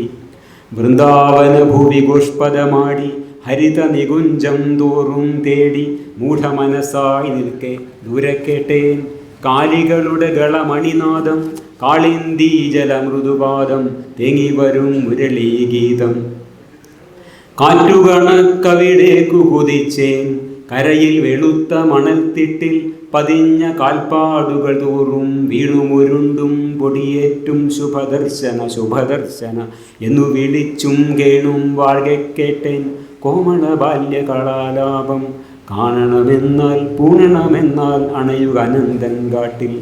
എവിടെ അനന്തൻ കാടെന്നാർത്തൻ നിന്നു തിരഞ്ഞേൻ പഴുത്ത മണലിൽ കൂടി അലഞ്ഞേൻ നാടും നഗരവുമേറെ താണ്ടി അലഞ്ഞേൻ. ദിക്ഷു വിദിക്ഷു പരന്നു കിടന്നോളം വെട്ടും തീമണലിൽ പശിയാൽ ദാഹത്താൽ തൊണ്ട വരണ്ടു കുഴഞ്ഞും തലപൊള്ളി കാലു തളർന്നും ഇടറി അടിഞ്ഞു മരിച്ചു കിടന്നേൻ ഒരു ചുള്ളിക്കമ്പു കണക്കെ. എത്ര കിടന്നെന്നറിവീല ഒടുവിലുണർന്നേൻ കണ്ണു തിരുമ്മി കണ്ടേൻ അരികിൽ മരുപ്പച്ചയിൽ ഒരു ചെന്താമരമലരിൽ കയ്യുകളിൽ പൊൻകലശവുമേന്തി ശതശാരദ കൗമുദി രൂപം പൂണ്ട കണക്കെ സ്മിതമുഖിയായി പൂമകൾ നിൽപ്പൂ. അവൾ കലശോൽഗതമാമൃതം കൊണ്ടു തളിച്ചാൾ പാനം ചെയ്യിച്ചാൾ എൻ ഉൽബണ ശക്തി നിതാഗോച്ചണ്ടം ജ്വലിച്ചു നിൽക്കെ നിന്നു ജപിച്ചേൻ അമൃതമസി അമൃതമസി അമൃതമസി. തുടർന്നു വിണ്ണിൽ കേട്ടേൻ നിതാന്ത്ര മന്ത്രഗംഭീരം വാക്യം ഇമാം ഗൃഹ്ണീഷ്വ. അപ്പോൾ പൂമകളുടെ കൈപ്പൂമൊട്ടു പിടിച്ച് ഇങ്ങനെ ചൊന്നേൻ സുഭഗേ നിന്നെ വരിപ്പേൻ പതി ഞാൻ വൃദ്ധൻ ഊന്നും വടി പോലെനിക്കു താങ്ങാക. ഒരു ഞൊടി വൈകാതുണനെ ഹിമഗിരിയാം രഥവുമൊരുക്കി സിന്ധുതരംഗ പരമ്പരയാം അശ്വസമൂഹത്തെ വിദ്യുല്ലതയാൽ തല്ലിമിരുക്കി നിമ്നക നിരയാം കടിഞ്ഞാണിട്ടു മുറുക്കി പൂമകളെ പ്രേംനാതേരിലിരുത്തിപ്പോയേൻ ഉഗ്രരയത്തോട് അനന്തൻ കാടും തേടി.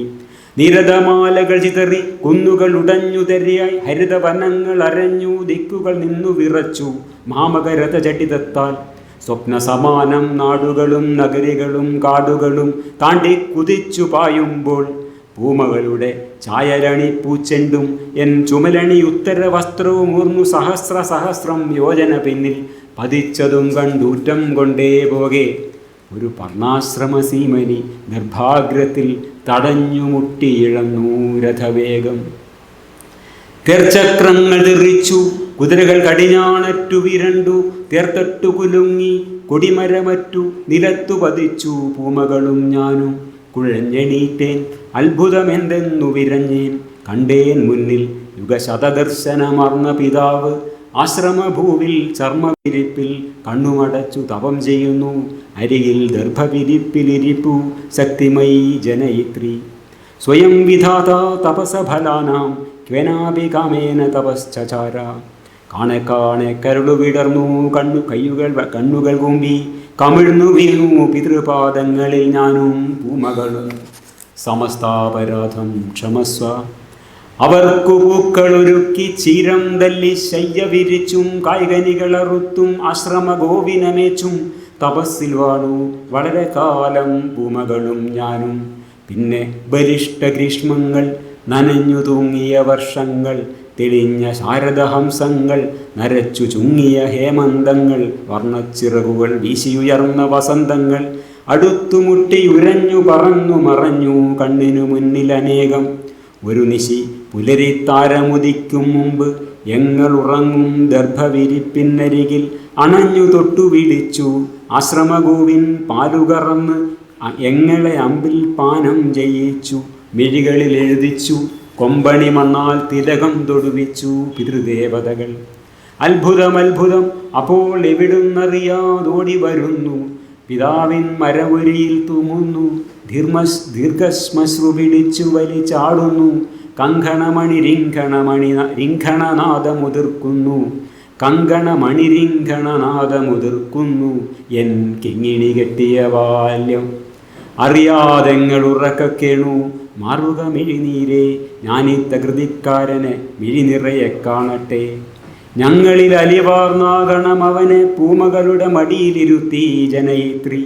അവനെ കോരിയെടുത്തേൻ മടിയിരണച്ചാശ്ലേഷിച്ചേൻ മിഴിനീരാൽ അഭിഷേകം ചെയ്തേൻ ഇടറും കണ്ഠത്തോടെ ജപിച്ചേൻ ആത്മാവൈ പുത്രനാമാസി ത്വം ജീവ ശരദശതം. പിന്നെ കൂറൊടു ഞങ്ങളുടെ തലയിൽ കൈചേർത്തു മൊഴിഞ്ഞു പിതൃദേവതകൾ.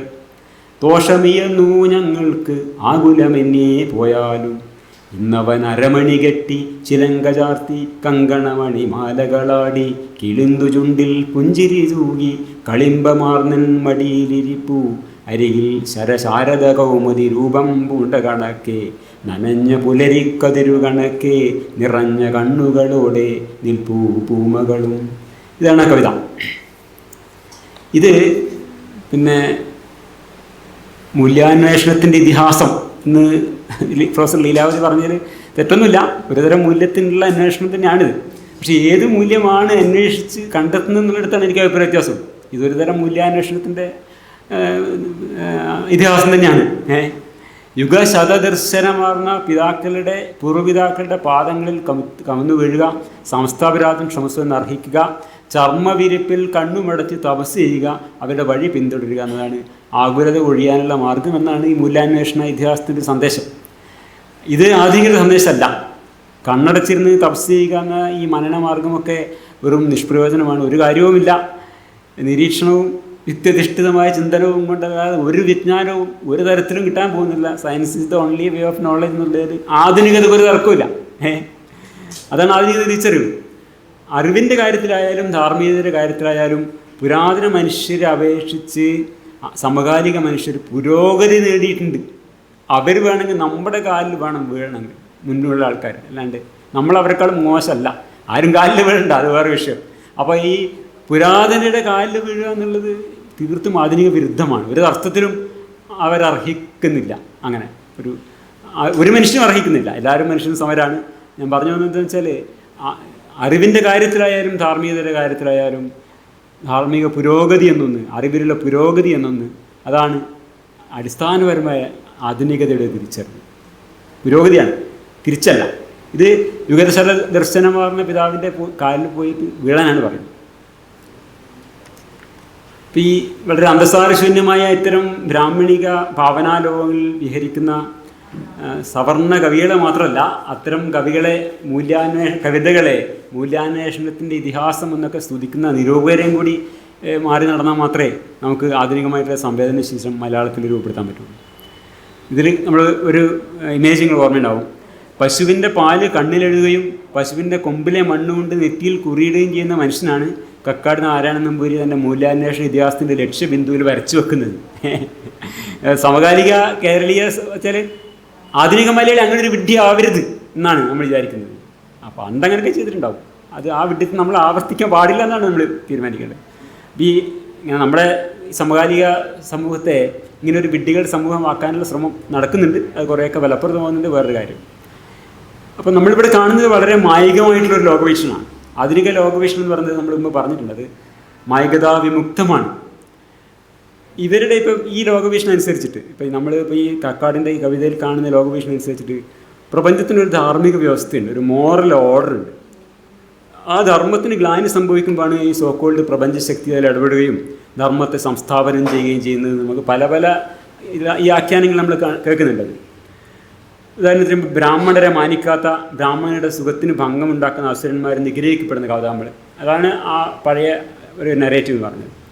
അതുപോലെ തന്നെ ഇപ്പോൾ ഈ മോറൽ ഓർഡർ ലംഘിച്ചാൽ ദുഃഖം, അനുസരിച്ചാൽ സുഖവും വരുന്നതാണ് ആഖ്യാനം. അപ്പോൾ ഓരോരുത്തർക്കും ഇങ്ങനെ സ്വധർമ്മമുണ്ട്. അപ്പോൾ ഇത് ആ ദർഭപുല്ലുമ്പോൾ പോയി ഇയാളുടെ ഈ രഥം നിന്ന് പോവാണ്. കാരണം സ്വധർമ്മമല്ല അയാൾ അനുഷ്ഠിക്കുന്നത്. സ്വധർമ്മം അനുഷ്ഠിക്കുക എന്ന് വെച്ചാൽ ഇതാണ് അയാളുടെ സ്വധർമ്മം. ഇയാളുടെ പിതാവിൻ്റെ സ്വധർമ്മം എന്ന് വെച്ചാൽ ആശ്രമഭൂവിൽ ചർമ്മവിരിപ്പിൽ കണ്ണുമടച്ച് തപം ചെയ്യുക എന്നുള്ളതാണ്. അയാൾ ഒബ്വിയസ്ലി ബ്രാഹ്മണാണല്ലോ. ആ ബ്രാഹ്മണൻ്റെ ധർമ്മം അതാണ്. അതിൻ്റെ അരികിൽ ദർഭവിരിപ്പിലിരിപ്പു ശക്തിമതി ജനയിത്രി, അതാണ് അമ്മയുടെ തൊഴിൽ. അവിടെ ഇരിക്കണം, അതാണ് അമ്മയുടെ സ്വധർമ്മം. അവർക്ക് പൂക്കളൊരുക്കി ചീരം തല്ലി ശയ്യവിരിച്ചും കായികനികളെറുത്തും ആശ്രമ ഗോപിനമേച്ചും തപസ്സിൽ വാണു വളരെക്കാലം ഭൂമകളും ഞാനും, അതാണ് അവരുടെ സ്വധർമ്മം. ആ ധർമ്മമാണ് അവർ ചെയ്യേണ്ടത്. അത് ചെയ്യാതെ പോയി കഴിഞ്ഞാൽ അവർ ഉദ്ദേശിച്ചത് എത്തില്ല. ആ സ്വധർമ്മം അനുസരിച്ച് അവിടെ എത്തിയപ്പോഴേക്കും അവർക്ക് കിട്ടേണ്ടത് കിട്ടി അവിടെ നിന്നപ്പോഴേക്കും. ഇതാണ് ആ ആധുനിക കവിത നൽകുന്ന നമുക്ക് തരുന്ന സന്ദേശം. അപ്പോൾ ഇങ്ങനെ ഈ തപസ്സനുഷ്ഠിക്കുന്ന മാതാപിതാക്കൾക്ക് വേണ്ട സേവകളൊക്കെ ചെയ്ത് നിൽക്കുക എന്നുള്ളതാണ് ബ്രാഹ്മണ പുരുഷൻ്റെയും കൺജോയിൻ്റ് ആയിട്ട് ഭാര്യയുടെയും. ഭാര്യയ്ക്ക് വേറെ സെപ്പറേറ്റ് ആയിട്ട് സംഭവമില്ല, അത് കൺജോയിൻ്റ് ആയിട്ടുള്ള ധർമ്മമാണ്. അവർ പൂമകളാണ്, അവർക്ക് ഒറിജിനൊന്നുമില്ല, ഒറിജിൻ സ്റ്റോറിയേ ഇല്ല. അവർ ഒരു പൂരം ഉണ്ടായി വരികയാണ്. അവർക്ക് വേറൊന്നും ആലോചിക്കാനില്ല, ക്ഷീണമില്ല. ഇയാളെങ്ങനെ ഇടയ്ക്ക് ക്ഷീണം മരിക്കും പോവൊക്കെ ഉണ്ട്, ക്ഷീണിച്ചിട്ട്. ഇവർക്കൊരു ക്ഷീണമില്ല, ഫുൾ ടൈം എല്ലാ 24/7 എപ്പോഴും ഫുൾ ടൈം എനർജറ്റിക് ആയിട്ട് സഹധർമ്മം ആയിട്ട് നടക്കുന്നുണ്ട്. വൃദ്ധൻ ഒന്നും വടിയ പോലെ എനിക്ക് താങ്ങാകാം എന്നാണ് വേദമന്ത്രം പറയുന്നത്. അപ്പോൾ അതാണ് പറഞ്ഞു വരുന്ന കാര്യം. ഇതാണ് സനാതനം എന്ന് പറഞ്ഞപ്പെടുന്ന ഈ ധാർമ്മിക വ്യവസ്ഥ അനുസരിച്ചിട്ടുള്ള സ്വധർമ്മം പാലിക്കുക എന്നതാണ് ശ്രേയസ്സിനുള്ള മാർഗം. ഇതാണ് മൂല്യാന്വേഷണത്തിൽ ഇതിഹാസം എന്ന് കൊണ്ടാടപ്പെട്ടുള്ള കവിത പറയുന്നത്. ഇത് ആധുനികതയല്ല, കൃത്യമായിട്ടുള്ള ആധുനികത വിരുദ്ധതയാണ്. അപ്പോൾ സൂതമാരിയുടെ കാര്യത്തിൽ എന്ന പോലെ തന്നെ സംഘപരിവാറുമായി സഹകരിച്ച് പ്രവർത്തിക്കാനും അദ്ദേഹത്തിന് സാധ്യമായിടത്തോളം ശ്രമിച്ചിട്ടുണ്ട്. കേരളത്തിൽ 1970-കളിൽ സംഘപരിവാർ കേരളത്തിൽ ബാലഗോകുലം എന്ന് പറഞ്ഞ പ്രസ്ഥാനം ആരംഭിച്ചപ്പം അതുമായിട്ട് സഹകരിച്ച 2 പ്രസിദ്ധ കവികളിൽ ഒന്ന് കുഞ്ഞുണ്ണി മാഷും രണ്ടാമത് അനങ്കാക്കാടുമായിരുന്നു. ബാലഗോകുലം കേരളത്തിൻ്റെ ഒരു പോസ്റ്റാണത്. അപ്പോൾ അതിൽ പറയുന്നതാണ് ബാലഗോകുലത്തിൻ്റെ പ്രാർത്ഥനാഗീതം രചിച്ചത് എന്നങ്കക്കാടാണെന്നാണ് അവർ പറയുന്നത്. ഇപ്പോഴും അവർ പ്രാർത്ഥനാഗീതം. അപ്പോൾ എന്നങ്കക്കാടിനെ കുറിച്ച് ചർച്ച ഞാൻ തൽക്കാലം ഇവിടെ അവസാനിപ്പിക്കുകയാണ്. അടുത്ത കവി വിഷ്ണുനാരായണൻ നമ്പൂതിരി. 1939 മുതൽ 2021 വരെയാണ് അദ്ദേഹത്തിൻ്റെ ജീവിതകാലം. ഈ പുതുമുദ്രകൾ എന്ന സമാഹാരത്തിൻ്റെ സംഘാടകൻ തന്നെ അദ്ദേഹമാണ്. സാമാന്യം ദീർഘമായിട്ടുള്ള ഒരു ആമുഖക്കുറിപ്പും ഈ സമാഹാരത്തിന് അദ്ദേഹം എഴുതിയിട്ടുണ്ട്. ആ ആമുഖക്കുറിപ്പിൽ വിഷ്ണുനാരായണൻ നമ്പൂതിരി അടക്കമുള്ള ഈ 9 ആധുനിക കവികളുടെ സവിശേഷതകളെക്കുറിച്ചിട്ട് അദ്ദേഹം പറയുന്ന ഒരു ഭാഗം ഞാനിവിടെ ഉദ്ധരിക്കാം. ഇതാണ് ശ്രദ്ധേയമായ മറ്റൊരു സവിശേഷത. അവരുടെ കവിതകളെക്കുറിച്ച് അവർ തന്നെ പറയാണ്. ഭൂതകാലത്തെക്കുറിച്ച് ഇക്കൂട്ടർക്കുള്ള ഉത്കടമായ ബോധമാവുന്നു. പൊതുവിൽ ആധുനിക കവി സ്വീകരിക്കുന്ന സുശക്തങ്ങളായ ഇമേജുകൾ പലതും വേദോപനിഷൽ കാലം തൊട്ടുള്ള നമ്മുടെ ഭൂതകാല പാരമ്പര്യത്തിൻ്റെ സ്വാധീനം വിളിച്ചോതുന്നു. ആധുനിക നാഗരികതയോടിടയുന്ന കവിമനസ്സിൽ ഈ ബോധം ഒരു നിയാമക ശക്തിയായി മാറുന്നു. അത് കവിതയിൽ ഒരു രൂപകത്തിൻ്റെയോ സിമ്പലിൻ്റെയോ പശ്ചാത്തലം എന്ന നിലവിട്ട് കവിതയിലെ അന്തരീക്ഷവും അനുഭവവുമായി സാൽമ്യം പ്രാപിച്ചിരിക്കുന്നു. ഇവിടെ ഈ വേദോപനിഷൽ കാലം തൊട്ടുള്ള നമ്മുടെ ഭൂതകാല പാരമ്പര്യം എന്ന് പറയുന്നിടത്ത് തന്നെ ഈ കവിയുടെ ലോകവീക്ഷണം എന്താണെന്നുള്ള വ്യക്തമാകുന്നുണ്ട്. ആരാണ് ഈ നമ്മൾ? ബ്രാഹ്മണ പുരുഷന്മാർക്ക് മാത്രമായിരുന്നു ഈ വേദങ്ങൾക്ക് അധികാരം ഉണ്ടായിരുന്നുള്ളൂ. പക്ഷെ ഇവിടെ പറയുമ്പോൾ നമ്മൾ ഇവരെല്ലാവരുടെയും ഈ 9 ആൾക്കാരുടെയും പിന്നെ 6 ആൾക്ക് അച്ഛൻ വഴി വേണമെങ്കിൽ അവകാശപ്പെടാം. എന്നാലും ഇവരെല്ലാവരുടെയും പിന്നെ വായിക്കുന്ന നമ്മളുടെയും ഒക്കെ പിന്നെ മൊത്തം പാരമ്പര്യമാണ് ഈ വേദോപനിഷത്ത് പറഞ്ഞു തരുന്നത്. ഈ വേദോപനിഷത്ത് പഠിക്കാൻ വേറൊരാൾക്കും അവകാശം ഉണ്ടായിരുന്നില്ല, അവസരം ഉണ്ടായിരുന്നില്ല. അല്ല, ഇനി കിട്ടിയതുകൊണ്ട് വല്ല പ്രയോജനം ഉണ്ടായിട്ടൊന്നും അല്ല കേട്ടോ. ഇതിപ്പം പഠിച്ചു വെച്ചിട്ടൊരു കാര്യമൊന്നുമില്ല. ഉമി പോലെ നിഷ്പ്രയോജനമായിട്ടുള്ള കാര്യങ്ങളാണ്, ഒരു കാര്യവും ഇല്ല. അത് വേറെ വിഷയം. പക്ഷെ എന്തായിരുന്നാലും ഇത് വേറെ ആർക്കും അവർ കൊടുത്തിരുന്നില്ല, എന്തോ ഒരു ആനക്കാര്യം എന്നുള്ള മട്ടിൽ. പക്ഷെ അത് ഒരു കഴിഞ്ഞ 10-15 നൂറ്റാണ്ടായിട്ട് സകല വിജ്ഞാനത്തിൻ്റെയും ഭണ്ഡാകാരം എന്നൊക്കെ മേനി പറഞ്ഞ് നടന്നിരുന്നില്ല ഈ പുരാതന പ്രവർത്തനങ്ങളൊക്കെ അന്തസാര ശൂന്യമാണ് എന്നുള്ള കാര്യം 1835 മെക്കാളയും ഇംഗ്ലീഷ് വിദ്യാഭ്യാസം വന്നുകൂടി ആൾക്കാർ കുറച്ചൊക്കെ മനസ്സിലായി തുടങ്ങി. ട്രാൻസ്ലേഷൻ വന്നു, ആൾക്കാർ വായിച്ചു തുടങ്ങി, എല്ലാവർക്കും ആക്സസിബിളായി. അതോടെ പിന്നെ എന്താ വെച്ചാൽ ഇത് ഏത് വിധേനയും ഇതിൻ്റെ മഹത്വം കൊണ്ടാടുക, ഈ വേദോപനിഷത്തുകളുടെ വ്യാജമായ മഹത്വം കൊണ്ടാടുക എന്നുള്ളത് സവർണരുടെ ഒരു അടിയന്തര ആവശ്യമായി. ഇതാണ് ഒരു ചരിത്രപരമായിട്ടൊരു കാര്യം. ഇതെങ്ങനെയാണ് നമ്മുടെ പാരമ്പര്യമാകുന്നത് എന്നുള്ളതിൻ്റെ പിന്നിൽ 19 നൂറ്റാണ്ട് തൊട്ട് ഇങ്ങോട്ട്. കാരണം അതൊരു രാഷ്ട്രീയ ആവശ്യമാണ്, ഇവരുടെ മേൽക്കോയ്മ നിലനിർത്താൻ വേണ്ട രാഷ്ട്രീയ ആവശ്യമാണ്. 19 നൂറ്റാണ്ട് തൊട്ട് ഇങ്ങോട്ട് സാധ്യമായിട്ടുള്ള എല്ലാ അടവുകളും പ്രയോഗിച്ചിട്ട് ഈ വേദോപനിഷത്തുകൾ എന്തോ അതിമഹത്തായ സാധനമാണ് എന്ന് വരുത്തി തീർത്താൻ അവർ ശ്രമിച്ചുകൊണ്ടിരിക്കുന്നത്. അതിൽ ഏറ്റവും ട്രിവിയലായിട്ടുള്ള ഉദാഹരണം, ഒരുപാട് ഉദാഹരണങ്ങളില്ല, ഏറ്റവും ട്രിവിയലായ ഉദാഹരണമാണ് ഈ പ്രകാശവേഗം മുതൽ ക്വാണ്ടം ഫിസിക്സ് വരെ വേദങ്ങളിൽ നിന്ന് കുഴിച്ചെടുക്കാനുള്ള ഖനന പരിപാടി. 1969 അത് വളരെ വ്യാപകമാണ്. അത് ഏറ്റവും സാധാരണമായ ഉദാഹരണം ഞാനിവിടെ കൊടുത്തത് 69 പ്രസിദ്ധീകരിച്ച ഖസാക്കിൻ്റെ ഇതിഹാസത്തിൽ ആസ്ട്രോഫിസിക്സുമായി ഉപനിഷത്തുകളെ സമീകരിച്ച് കാണാം. ഇതൊക്കെ വായിക്കുന്ന കാലത്ത് ഞാനിതൊക്കെ വളരെ സീരിയസ് ആയി വിശ്വസിച്ചിട്ടുണ്ട് കേട്ടോ. എന്തോ ഉണ്ട് ഇതിലൊക്കെ. സയൻസ് വിദ്യാർത്ഥിയായ ആസ്ട്രോഫിസിക്സ് ഗവേഷണത്തിന് പ്രിൻസ്റ്റണിലേക്ക് പോകുന്ന രവി, അതാണ് അതിൻ്റെ നായക കഥാപാത്രം. വളരെ ഗൗരവമായിട്ട് ഉപനിഷത്തുകൾ പഠിക്കുകയും തൻ്റെ ഓണേഴ്സ് തീസിസിൽ ആസ്ട്രോഫിസിനെയും ഉപനിഷത്തിനെയും സമന്വയിപ്പിക്കുകയും ചെയ്യുന്നു എന്നാണ് OV വിജയൻ എഴുതുന്നത്. OV വിജയൻ പിന്നെ ഒരു നിലക്കും നമ്പൂരിയല്ല, അച്ഛൻ വഴിക്കുമല്ല ഒന്നുമല്ല. പിന്നെ എന്താ പറയുക, ആ ഹൈറാർക്കിയിലേ വരുന്നില്ല, പുരുഷസൂത്രത്തിൽ എവിടെയും കാണാത്ത ആളാണ്. അവരെയൊക്കെ തന്നെ പിന്നെ ഇത് ഉൾപ്പെടുത്തിയിട്ടുണ്ട്, നമ്മുടെയും കൂടി ആക്കിയിട്ടുണ്ട്. വിഷ്ണുനാരായണ നമ്പൂതിരി കാണാം ഇതുപോലെ അദ്ദേഹത്തിൻ്റെ ഒരു ലേഖനത്തിലെ ഒരു വാചകമാണ് ഞാനവിടെ എഴുതി വെച്ചത്. അത് വായിക്കാനുള്ള സാഹസവും ഞാൻ മുതിരുന്നില്ല. ബാരിയോണിക് മാറ്റർ, നോൺ ബാരിയോണിക് മാറ്റർ, ഇതൊക്കെ എവിടെ പുരുഷ സൂക്തത്തിൽ നിന്ന് കണ്ടെത്തുന്നുണ്ടാവും. എന്താണ് പുരുഷ സൂക്തം നമുക്കറിയാലോ. അപ്പോൾ പിന്നെ ഇത് ശ്രീവല്ലഭോ രക്ഷതു എന്നിട്ട് അദ്ദേഹത്തിൻ്റെ ഒരു പുസ്തകമുണ്ട്. ഇതാണ് ഈ പുസ്തകം, ശ്രീവല്ലഭോ രക്ഷതു.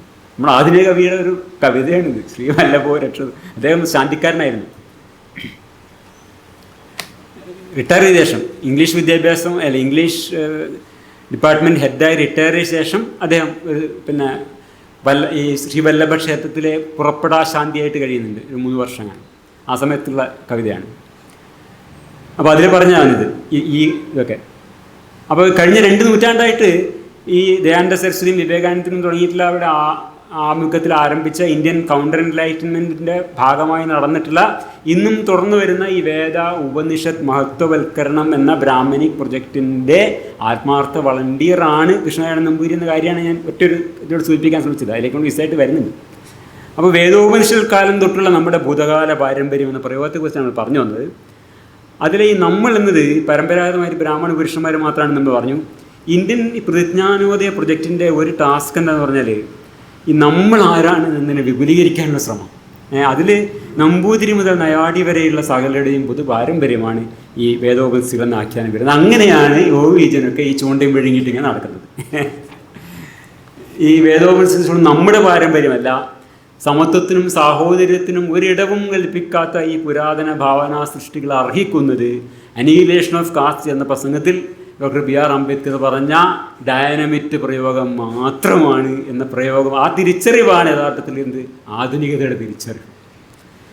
വേദോപനിഷത്ത് കാലം തൊട്ടുള്ള ഭൂതകാല പാരമ്പര്യത്തിൻ്റെ സ്വാധീനം നിയാമക ശക്തിയായി മാറുന്ന കവിമനസ്സ്, അതൊക്കെ അദ്ദേഹം തന്നെ വിവരിച്ച ആ കാര്യങ്ങളൊക്കെ അദ്ദേഹത്തിൻ്റെ കവിതകളിൽ നമുക്ക് എമ്പാടും കാണാം. ഈ സമാഹാരത്തിൽ അദ്ദേഹത്തിൻ്റെ ഉൾപ്പെടുത്തിയ അണക്കെട്ടുകൾ എന്ന കവിത വിഷ്ണുനാരായണ നമ്പിയുടെ ആദ്യകാല ഒരു രചനയാണ്. കൗമാര കുതൂഹലവും യൗവനോത്സാഹവും പച്ച പിടിച്ചു തഴച്ചിരുന്ന കാലത്ത് എഴുതിയ ഒരു കവിതയാണിത് എന്ന് പ്രൊഫസർ M. ലീലാവതി ഈ പുസ്തകത്തിൽ പറയുന്നുണ്ട്. രാഷ്ട്രത്തിന് സമർപ്പിക്കപ്പെട്ട ബക്രയെ സ്മരിച്ചുകൊണ്ട്, ഇതൊരു കാലമാണ് നെഹ്റുവിൻ്റെ കാലത്ത് ബക്രാനങ്കൽ അണക്കെട്ടുണ്ടാക്കിയപ്പോൾ അതിനെക്കുറിച്ച് എഴുതിയ ഒരു കവിതയാണ് വാസ്തവത്തിൽ. വാസ്തവത്തിൽ പറഞ്ഞാലും ആധുനികതയുടെ ഒരു എക്സ്പ്രഷനാണല്ലോ അതൊക്കെ. അപ്പോൾ അതിൻ്റെ അടിക്കുറിപ്പിങ്ങനെയാണ്, രാഷ്ട്രത്തിന് സമർപ്പിക്കപ്പെട്ട ബക്രയെ സ്മരിച്ചുകൊണ്ട്. അതിൽ ഏതാനും വരികൾ ഞാൻ ഉദ്ധരിക്കാം. യമുനയിൽ അരുണോദയമണയെ ഗംഗയിൽ അന്തിക്കതിർ വീഴുകെ തടഭുവി പണ്ടിടരാർന്നു ഭജിച്ചു സവിതാവേ നിന്റെ വരേണ്യമഹസ്സിനെ ഞങ്ങൾ. അണക്കെട്ടിനാണ് കൃതി. യമുനയിൽ അരുണോദയമണയെ ഗംഗയിൽ അന്തിക്കതിർ വീഴുകെ തടഭുവി പണ്ടിടരാർന്നു ഭജിച്ചു സവിതാവേ. വളരെ പഴയ ഋഗ്വേദ സംബോധനയാണ്.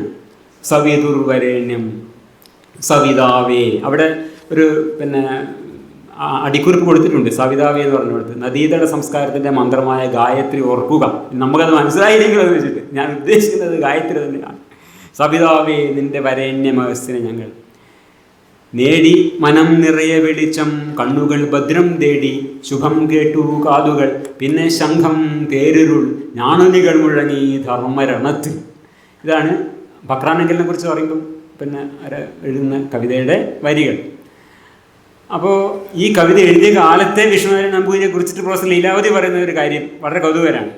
കൗമാര കൗതുകവും യൗവനോത്സവവും അന്ന് പച്ച പിടിച്ച് തളച്ചിരുന്നു എന്നത് കഴിഞ്ഞിട്ട് അടുത്ത വാചകമായി പറയുന്ന വാചകം ഇതാണ്: പ്രതിലോമ ശക്തികൾ ഉണ്ടാക്കിയ പത്മവ്യൂഹത്തിൽ പടിഞ്ഞുപോയ അഭിമന്യുവായ നെഹ്റുവിനെ ആരാധിക്കുകയും ജൃംഭിതദാർഢ്യം കുതികൊള്ളുവോർ 80 കോടി ചുവടുകളിൽ അഭിമന്യു ഉയർത്തെഴുന്നേൽക്കുമെന്ന് വിശ്വസിക്കുകയും ചെയ്തു. സർവ വിനാശബോധമൊന്നും ഈ കവിയെ ഗ്രസിച്ചിരുന്നില്ല എന്നാണ് പറയുന്നത്.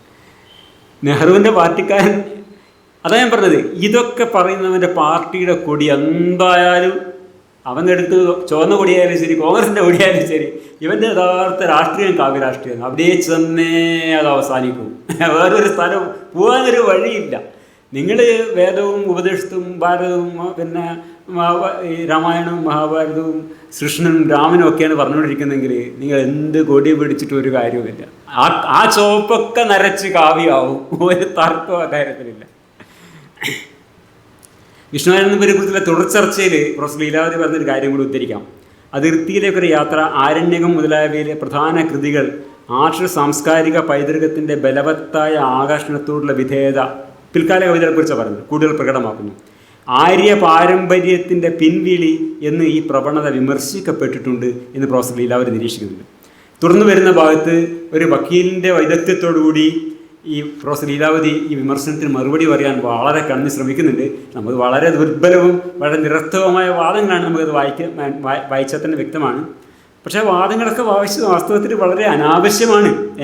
പിൽക്കാലത്ത് അദ്ദേഹം പരസ്യമായി എഴുതിയിട്ടുള്ള നിലപാടുകൾ ആര്യപാരമ്പര്യത്തിൻ്റെ പിൻവിളി എന്നൊക്കെ മയത്തിലുള്ള വിശേഷണങ്ങൾക്കപ്പുറം ഹിന്ദുത്വ പ്രത്യയശാസ്ത്രത്തിൻ്റെ പ്രചരണ പ്രവർത്തനം എന്ന് തന്നെ വിശേഷിക്കപ്പെടാൻ അർഹതയുള്ള രീതിയിലാണ് അദ്ദേഹത്തിൻ്റെ പിന്നിലുള്ള എല്ലാ എഴുത്തുകളും ഉണ്ടായിട്ടുള്ളത്. ഇവിടെ ഒരു പുസ്തകം ഞാൻ കാണിച്ചു തരാം. ഒരു മയിൽപീലിയും ഒരു രാഷ്ട്രവും. ഈ പുസ്തകത്തിൽ സമാഹരിക്കപ്പെട്ട ലേഖനങ്ങളിലൂടെ കടന്നുപോയാൽ 1980 തൊട്ട് 21-ാം നൂറ്റാണ്ട് രണ്ടാം ദശകം വരെ അദ്ദേഹം നടത്തിയ ഹിന്ദുത്വ പ്രത്യയശാസ്ത്ര ഹിന്ദു രാഷ്ട്രീയ പഠനത്തിൻ്റെ ഒരു നഖചിത്രം നമുക്ക് കാണാൻ കഴിയും. ചില ഇത് ഞാൻ വായിക്കാം. പേജ് 14, ആദ്യത്തേത് പേജ് 14, 1994 എഴുതിയ തനിമയിലേക്ക് തായ്വേരിലേക്ക്. ഈ നൂറ്റാണ്ടിൻ്റെ മധ്യരാശിയിൽ 1994 പഴയ നെഹ്റു ആരാധകനാണ്. ഈ നൂറ്റാണ്ടിൻ്റെ മധ്യരാശിയിൽ പരമാധികാര രാഷ്ട്രമായി തീരുന്ന ഇന്ത്യ ഇന്ന് 60കളിൽ നേരത്തെ നമ്മൾ വായിച്ചു, അദ്ദേഹം പിന്നെ നെഹ്റു ഒരു അഭിമന്യു പോലെ ഉയർത്തിരുന്നേക്കും പറയുന്നത് 60കളിൽ. ഈ നൂറ്റാണ്ടിൻ്റെ മധ്യരാശിയിൽ പരമാധികാര രാഷ്ട്രമായി തിരിഞ്ഞ് ഇന്ത്യയിൽ നിന്ന് യൂറോപ്പിൻ്റെ കാൽ വഴുതിയും അതേ ചളിക്കുണ്ടിലേക്ക് സ്വമേധയാ താണുതാണി ഇറങ്ങിച്ചെല്ലുന്നതല്ലേ കഴിഞ്ഞ 47 കൊല്ലക്കാലത്ത് നമ്മുടെ അനുഭവം. ധനവ്യവസായങ്ങളും പഞ്ചവത്സര പദ്ധതികളും തലവരി വരുമാനവും ലഘുസമ്പാദ്യശീലവും ടൂറിസ്റ്റ് വികസനവും അക്കാദമി സിനിമകളൊക്കെ നമ്മൾ എവിടെ കൊണ്ടെത്തിച്ചിരിക്കുന്നു? ഗാന്ധിജിയുടെ സരളവും വ്യക്തവുമായ കർമ്മപദ്ധതിയിൽ നിന്ന് നെഹ്റുവിൻ്റെ സങ്കീർണവും ഭ്രാന്തവുമായ സ്വപ്ന ദർശനത്തിലേക്ക് നാം ചുവട് മാറ്റി ചവിട്ടിയതിൻ്റെ അനിവാര്യമായ ഫലങ്ങളാണ് ഇന്നീ കാണുന്ന ഗതികേടുകളെല്ലാം. അല്ലെ, ബാബരി മസ്ജിദ് പൊളിഞ്ഞു വീണിട്ടുണ്ട് 1992, 94 എഴുതുന്ന ലേഖനമാണ്. ഒരു കാലത്ത് നെഹ്റുവിനെ ആരാധിച്ചിരുന്നു എന്ന് പറയപ്പെട്ട ആളാണ് ഇത് എഴുതുന്നത്. അപ്പോൾ എല്ലാ ഗതികേടുകളും നെഹ്റു ഭരിച്ചതുകൊണ്ടാണ് എന്നുള്ള ആ സംഭവം ഉണ്ടല്ലോ, അത് കൃത്യമായി ആവർത്തിക്കാൻ പണിയാണ് അദ്ദേഹം. കുറച്ച് നല്ല ഭാഷയിൽ എഴുതി വെച്ചു എന്ന് മാത്രമേ ഉള്ളൂ. അതുപോലെ തന്നെ പേജ് 18 അതിൽ സംഘപരിവാറിൻ്റെ ഭാഗമായിട്ടുള്ള തപസ്യയുടെ 10ാം വാർഷികത്തിൽ പങ്കെടുത്തുകൊണ്ട് വിഷ്ണുനാരായണ നമ്പൂതിരിയുടെ പ്രസംഗമുണ്ട്. അപരിഗ്രഹത്തിൻ്റെ സംസ്കാരം എന്ന ശീർഷകത്തിലെ സമാഹാരത്തിൽ കൊടുത്തിട്ടുണ്ട്. അടിമുടി സംഘപരിവാറിൻ്റെ സാംസ്കാരിക ധാരണയിൽ വിളിച്ചു പറയുന്ന ലേഖനമാണ്. അത് ഞാനിവിടെ വായിക്കുന്നില്ല. പ്രൊഫസർ എം വി രാവറി ഇങ്ങനെ ഒരു വാദവും പറയേണ്ട ആവശ്യമില്ല, ഇറ്റ്സ് ഒബ്വിയസ്, അവർ വ്യക്തമായിട്ട് അവിടെ കാണുന്നുണ്ട്. അപ്പോൾ ഈ ആര്യപാരമ്പര്യത്തിൻ്റെ പിൻവിളി എന്നൊന്നും അതിനെ മയത്തിൽ പറയേണ്ടതില്ല. ഇത് കൃത്യമായ ഹിന്ദു പ്രത്യയശാസ്ത്രത്തിൻ്റെ പ്രചരണ പ്രവർത്തനം എന്ന് പറയേണ്ടതാണ്. വിഷ്ണുനാരായണ നമ്പൂതിരിയുടെ ഇടപെടലുകൾ വേറെ ഒരു തരം വിളിയും അർഹിക്കുന്നില്ല. ഇത് ഉദാഹരിക്കാൻ വേണ്ടിയാണ് തപസ്യ പ്രസംഗം ഞാനൊന്ന് എടുത്തു പറഞ്ഞു മാത്രം. പേജ് 26 ധർമ്മരാജ്യം എന്ന മുറ, അത് ഒന്ന് എടുത്ത് വായിക്കേണ്ട ഒരു ആർട്ടിക്കിളാണ്. കാര്യം എന്ന് വെച്ചാൽ 2014 ഇത് ലേഖനമാണ്. നമ്മൾ സുഗതകുമാരിയെ കുറിച്ചിട്ട് നേരത്തെ പറഞ്ഞിരുന്നല്ലോ, പിന്നെ ജനാധിപത്യത്തെക്കാൾ രാജാധിപത്യത്തെ ഇഷ്ടപ്പെട്ട കവിയെന്ന്. അതേ ഡിറ്റോ കോപ്പിയാണ് ഇവിടെ നമ്മൾ കാണുന്നത്. ഇത് നേരിട്ട് നമുക്ക് വായിക്കാം, എഴുതി വെച്ചത്. ധർമ്മരാജ്യം എന്നാണ് പറയുന്നത്. എന്തിനെക്കുറിച്ചാണ് പറയുന്നത്? പിന്നെ തിരുവിതാംകൂർ രാജ്യത്തെക്കുറിച്ചാണ് ധർമ്മരാജ്യം. ഇതൊരു ഭയങ്കര സംഭവമാണ്, ജനാധിപത്യത്തിൻ്റെ അപ്പുറത്തുള്ള സാധനം എന്ന് പറയുന്നത്. അപ്പോൾ ഹിന്ദുക്കൾ സ്മൃതികൾ നോക്കി ഭരിക്കുന്നവരല്ലയോ എന്ന് നാരായണ ഗുരു പറഞ്ഞത് ഇവരെ കുറിച്ചാണ്, തിരുവിതാംകൂറിനെ കുറിച്ചാണ്. തനിക്ക് സന്യാസം നിഷേധിക്കുമെന്ന് നാരായണ ഗുരു ഉറപ്പുണ്ടായിരുന്ന ഒരു രാജ്യത്തെക്കുറിച്ചാണ് പിന്നെ ധർമ്മരാജ്യം എന്ന് പറഞ്ഞുകൊണ്ട് ഈ നമ്മുടെ ആധുനിക കവികൾ 20ാം നൂറ്റാണ്ടിൽ ഇതൊക്കെ പറയുന്നത്. അത് ഞാൻ വായിക്കാം, ഭയങ്കര രസമാണ്. എങ്ങനെ ഇത്ര മനോഹരമായി പിന്നെ ആത്മവഞ്ചന ചെയ്യാൻ പറ്റുന്നതാണ് എനിക്കറിയാത്തത്. ഇതൊന്നും അറിയാത്ത ആൾക്കാരല്ലല്ലോ. ചോട് പിഴച്ച് അഴിമതിയിൽ മുങ്ങിത്താഴ്ന്ന പ്രജാധിപത്യം, അതല്ലാതെ വേറൊരു പ്രജാധിപത്യം ഇല്ലാന്നുള്ള മട്ടിലാണ്. അങ്ങനെ ചോട് പിഴച്ച് അഴിമതിയിൽ മുങ്ങിത്താഴ്ന്ന പ്രജാധിപത്യമോ അതോ ഉദാര ഹൃദയമായ രാജവാഴ്ചയോ ഭേദം. രാജവാഴ്ച പിന്നെ അത് ഉദാര ഹൃദയമാണ്, അങ്ങനെ അത് വേറൊരു ഓപ്ഷൻ ഇല്ല. ഇത് നേരെ തിരിച്ചു സംഭവിച്ചില്ല, അത് പ്രശ്നമില്ല. പടിഞ്ഞാറൻ രാഷ്ട്രമീമാംസകരെ എന്നും വലക്കുന്ന പ്രശ്നമാണിത്. കുലപതിയായ പ്ലാറ്റോ ഫിലോസഫർ കിങ് എന്നൊരു ആദർശം മുന്നോട്ട് വെച്ചു. സ്റ്റാലിൻ്റെ റഷ്യക്കുള്ളിലേക്ക് ഇരുമ്പ് മറ ഭേദിച്ച് കടന്നു ചെന്ന ബെർണാഡ് ഷാ, അതായത് ഇവരുടെ ഒക്കെ ഒരു സംഭവം എന്ന് പറഞ്ഞാൽ ഇവർ കോട്ട് ചെയ്യുക ബെർണാഡ് ഷാ, വൈലോപ്പിള്ളി, അല്ലാണ്ട് ദീൻദയാൽ ഉപാധ്യായ ഒന്നും ഇവർ പറയില്ല. കോട്ട് ചെയ്യൽ കംപ്ലീറ്റ് പിന്നെ ഇവരായിരിക്കും. ബെർണാഡ് ഷാനെ കോട്ട് ചെയ്യുക, വൈലോപ്പിള്ളിനെ കോട്ട് ചെയ്യുക, ഇതൊക്കെ ചെയ്യും. പറയുന്നത് മൊത്തം ഇവർ ദീൻദയാൽ ഉപാധ്യായ പറയുന്ന കാര്യങ്ങളായിരിക്കും. അവരെ ഒരിക്കലും കോട്ട് ചെയ്യില്ല. പടിഞ്ഞാറൻ സ്റ്റാലിൻ്റെ റഷ്യക്കുള്ളിലേക്ക് ഇരുമ്പുമറ ഭേദിച്ച് കടന്നു ചെന്ന ബെർണാഡ് ഷാ എനിക്ക് വേണ്ടത് നന്മ ചെയ്യാൻ ത്രാണിയുള്ള കരുത്തൻ്റെ ഭരണമാണ് എന്ന് തുറന്നടിച്ചു. ഇതെന്തിനാണ് ഇപ്പോൾ അവിടെ ബെർണാഡ് ഷാനെ പറഞ്ഞത്? ഇയാൾക്കെന്നെ പറഞ്ഞാൽ പോരെ. എങ്കിലും ജനാധിപത്യത്തിൻ്റെ സ്വാതന്ത്ര്യവർ അതിനെ കൈവിടാൻ മടിക്കുന്നു. അതെന്തൊരു കുഴപ്പമല്ലാണ്. ഇന്ത്യയിലാണ് വ്യത്യസ്തമായ മറ്റൊരു മാനത്തിൽ ധർമ്മരാജ്യം എന്ന മാതൃക ഉളവായത്. ജനാധിപത്യത്തിന് ബദലാണ് തിരുവിതാംകൂർ എന്നാണ് പറയുന്നത്. വ്യാസൻ്റെ മഹാഭാരതവും കാളിദാസിൻ്റെ രഘുവംശവും നമുക്ക് നൽകിയ പൈതൃകമാണ് ധർമ്മനീതി, രാജ്യാശ്രമ മുനി എന്നീ വിലപ്പെട്ട സങ്കല്പങ്ങൾ. ഇവ രണ്ടും ചേർന്ന മാതൃകയാണ് ധർമ്മരാജ്യം. ഇതെല്ലാം കേവലം ആശയങ്ങൾ. വൈലോപ്പള്ളി മാസ്റ്ററുടെ വൈലോപ്പള്ളി മാസ്റ്ററുടെ പത്മനാഭപുരം കൊട്ടാരത്തിൽ എന്ന കവിത ശ്രദ്ധിച്ച് ഉൾക്കൊണ്ടാൽ വേണാട് എന്ന ധർമ്മരാജ്യത്തിൻ്റെ തേജോമയമായൊരു ചിത്രം വിടർന്നു വരും. ഇവരൊക്കെയാണ് ആധുനിക കവി. പണ്ട് എന്താണ് വൈലോപ്പള്ളിയുടെ വരിയുണ്ടല്ലോ, മഹാകവി പോലും മഹാകവി എന്ന് പറയുന്നുണ്ട്. പെരുമ ബാധിച്ച് ചൊറിഞ്ഞിരിക്കുന്നു എന്ന് വൈലോപ്പള്ളി പറയുന്നത്. അത് കൃത്യമായിട്ട് പറയേണ്ട ആൾക്കാരെ ഇവരൊക്കെ. പെരുമ ബാധിച്ച് ചൊറിഞ്ഞിരിക്കുന്നു. നന്മയെ നിരായുധമാക്കുന്ന കരുത്തും കരുതലും ഒപ്പം സൗന്ദര്യവും സമ്മേളിക്കുന്ന ആ മാതൃക കവി ആവിഷ്കരിക്കുന്നു. തിരുവിതാംകൂറിലെ രാജവാഴ്ച വലിയൊരളവിൽ അതിൻ്റെ തുടർച്ചയാണ് എന്നാണ്. വലിയ ചുടുകാട്.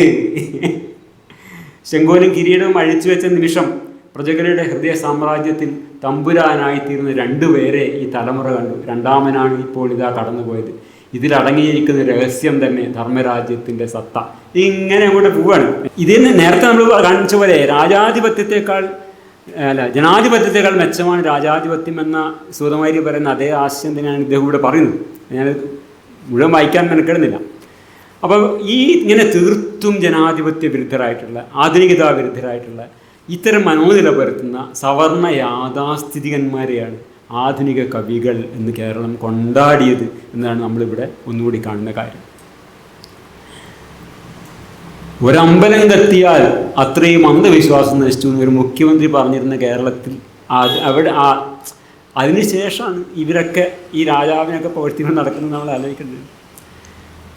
പിന്നീട് ലേഖനം മതപരിവർത്തനത്തിൻ്റെ വിവക്ഷകൾ എന്നാണ്, പേജ് 42. ഞാൻ വായിക്കുന്നില്ല. നല്ല ഭാഷയുടെയും ഉദാരതയുടെയും പഞ്ചസാരയിൽ കുറഞ്ഞിട്ട് ഹിന്ദുത്വ രാഷ്ട്രീയക്കാരുടെ മതപരിവർത്തന വിരുദ്ധത വിളമ്പി വെക്കുക. അതാണ് 1999 എഴുതിയ ലേഖനത്തിൽ ചെയ്തിട്ടുള്ളത്. അതുപോലെ തന്നെ സംസ്കൃതിയുടെ സ്വർണ്ണത്താക്കും, സംസ്കൃതം ഒരു നിർബന്ധ വിഷയമാക്കണം എന്നാണ് അതിൽ പറയുന്നത്. പിന്നെ പേജ് 61, അതും കൂടി ഒന്ന് വായിക്കാൻ വിചാരിക്കുന്നു. അതാണ് ഇതിൻ്റെ മയിൽപ്പീലിയും ഒരു രാഷ്ട്രവും എന്ന ലേഖനം.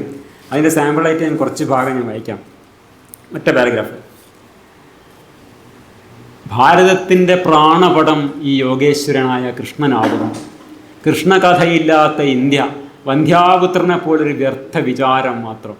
1000 ആണ്ടുകളായി ഇങ്ങനെ ഈ ഉപഭൂഖണ്ഡം നിലനിന്നു പോരുന്നു, തനതായ ചുവടുവെപ്പോടെ, തനതായ കയ്യൊപ്പോടെ. അത്ര ദീർഘമായൊരു ജീവിത സംസ്കാര നൈരന്തര്യം ഭൂമുഖത്ത് മറ്റൊരിടത്തും കാണാൻ കഴിഞ്ഞെങ്കിൽ കാരണമുണ്ട്.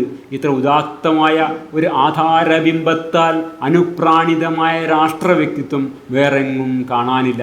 ചോരയുടെ നിറവും അതിൻ്റെ വീര്യവും എന്ന പോലെ ഇന്ത്യയും കൃഷ്ണകഥയും അഭേദമാർജിച്ചിരിക്കുകയാണ്. ഈ പാരഗ്രാഫ് വേറെ ആർക്കൊക്കെ പറയാൻ പറ്റുമെന്ന് നിങ്ങളൊന്ന് ആലോചിച്ച് നോക്ക്. എനിക്കൊന്ന് സുമാർ അഴീക്കോട് തന്നെ പറയുന്ന, ഒരു പക്ഷേ സുനിൽ പിള്ളയോടും ഇത് തന്നെ പറയുന്ന ആ കോണ്ടെക്സ്റ്റ് ഒന്ന് ഇതേ പാരഗ്രാഫ് എടുത്തിട്ട് നമുക്ക് ആ ഭാരതത്തിൻ്റെ പ്രസംഗങ്ങളൊക്കെ കേട്ടാൽ ഇതേപോലെ തന്നെയാണ്, വ്യത്യാസമൊന്നുമില്ല.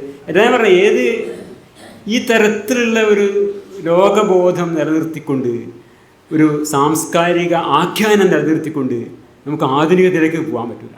ഇവിടുന്ന് അങ്ങോട്ടും തിരിച്ചേ പോകാൻ പറ്റും. ഇങ്ങനെ ഓരോ ലേഖനവും നമ്മൾ എടുത്തു നോക്കിക്കഴിഞ്ഞാൽ ഹിന്ദുത്വ പ്രത്യയശാസ്ത്രത്തിൻ്റെയും ഹിന്ദുത്വ രാഷ്ട്രീയത്തിൻ്റെയും പ്രചരണ സാഹിത്യമാണ്. ഞാനിവിടെ പറയുന്നത് ഇപ്പം പിന്നെ ഹിന്ദുത്വ പ്രചരണമാണ് ഇടയിടം നടത്തുന്നതല്ല പറയുന്നത്. പക്ഷേ ഈ സംഭവം അതിലേക്കേ നയിക്കും. ഇതിലൂടെ നയിക്കുക വഴി പോയിട്ട് അവിടെ തന്നെ എത്തുള്ളൂ. അത് ഈ പെരുവഴി അവിടെ തന്നെ അവസാനിച്ചിട്ടുള്ളൂ. അല്ലാതെ വേറെ എവിടെയും എത്താൻ പറ്റില്ല എന്നുള്ളതാണ്. ഒരുപക്ഷെ മൂപ്പര് മാത്രം അവിടെ നിൽക്കും, ബാക്കി കേൾക്കുന്ന ആൾക്കാരൊക്കെ നടന്ന് അവിടെ എത്തിയിട്ടുണ്ടാവും. പുതുമുദ്രകൾ എന്ന സമാഹാരത്തിൽ അണക്കെട്ടുകൾ എന്ന കവിതയിലെ ചില വരികൾ ഉദ്ധരിച്ചുകൊണ്ടാണ് നമ്മൾ ഈ ഭാഗം തുടങ്ങിയത്. ഒറ്റ നോട്ടത്തിൽ ആധുനികതയെ സ്വാഗതം ചെയ്യുന്ന ഒരു കവിതയാണെന്ന് തോന്നിക്കുന്ന ഈ യൗവനകാല കവിതയിൽ തന്നെ കൃത്യമായ യാഥാസ്ഥിതികതയാണ് നിറഞ്ഞു നിൽക്കുന്നത് എന്നാണ് നമ്മൾ പറഞ്ഞു വന്ന കാര്യം. അപ്പോൾ ഈ കൗമാര കൗതുകവും യൗവന ഉത്സാഹവും പച്ചപിടിച്ച് നിന്നിരുന്ന കാലത്ത് നെഹ്റു ബക്ര അണക്കെട്ട് ഉദ്ഘാടനം ചെയ്യുമ്പോൾ അതിനെക്കുറിച്ച് എഴുതുന്ന കവിത അതുപോലെ ഋഗ്വേദ മന്ത്രവും വേദ സംസ്കാരവും ഒക്കെ പ്രതിപാദിച്ചും പാടിപ്പുകൾക്കും ആവുന്നു എന്നത് അതാണ് ഈ ലോകവീക്ഷണം നമുക്ക് കാണിച്ചിരുന്നത്. അതാണ് ഞാൻ പറഞ്ഞത്, ഏത് രാഷ്ട്രീയം അടിസ്ഥാനപരമായിട്ട് ഏത് രാഷ്ട്രീയമാണ് അദ്ദേഹത്തിൻ്റെ നമ്മൾ കാണിച്ചു തരുന്നത്. അപ്പോൾ അതാണ് ഹിന്ദുത്വ രാഷ്ട്രീയം എന്ന് പറയുന്നത്, അല്ലെങ്കിൽ ഇത് മേൽജാതി രാഷ്ട്രീയം എന്ന് പറയുന്നത്. അത് ഭാരതീയ ജനതാ പാർട്ടി എന്ന് പറഞ്ഞൊരു പാർട്ടിയിൽ തുടങ്ങിയതോ അതിലൊതുങ്ങുന്നതോ അല്ല.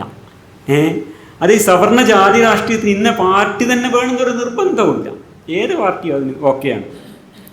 ബ്രാഹ്മണിക് ലോകബോധം പുലർത്തുന്ന ബുദ്ധിജീവിയുടെ അടിസ്ഥാന രാഷ്ട്രീയം എന്നത് ബ്രാഹ്മണിക് രാഷ്ട്രീയമാണ്, ഹിന്ദുത്വ രാഷ്ട്രീയമാണ്. ഔപചാരികമായിട്ട് നിങ്ങളുടെ പാർട്ടിക്കൊടിയുടെ നിറമേതായാലും വേദവും ഉപദേശത്തും രാമനും കൃഷ്ണനും ഒക്കെ നമ്മുടെ പാരമ്പര്യമാണ്, കൊണ്ടാടപ്പെടേണ്ടതാണ് എന്ന് പറയുന്ന ഒരൊറ്റ ആളെയും വിശ്വസിക്കണം.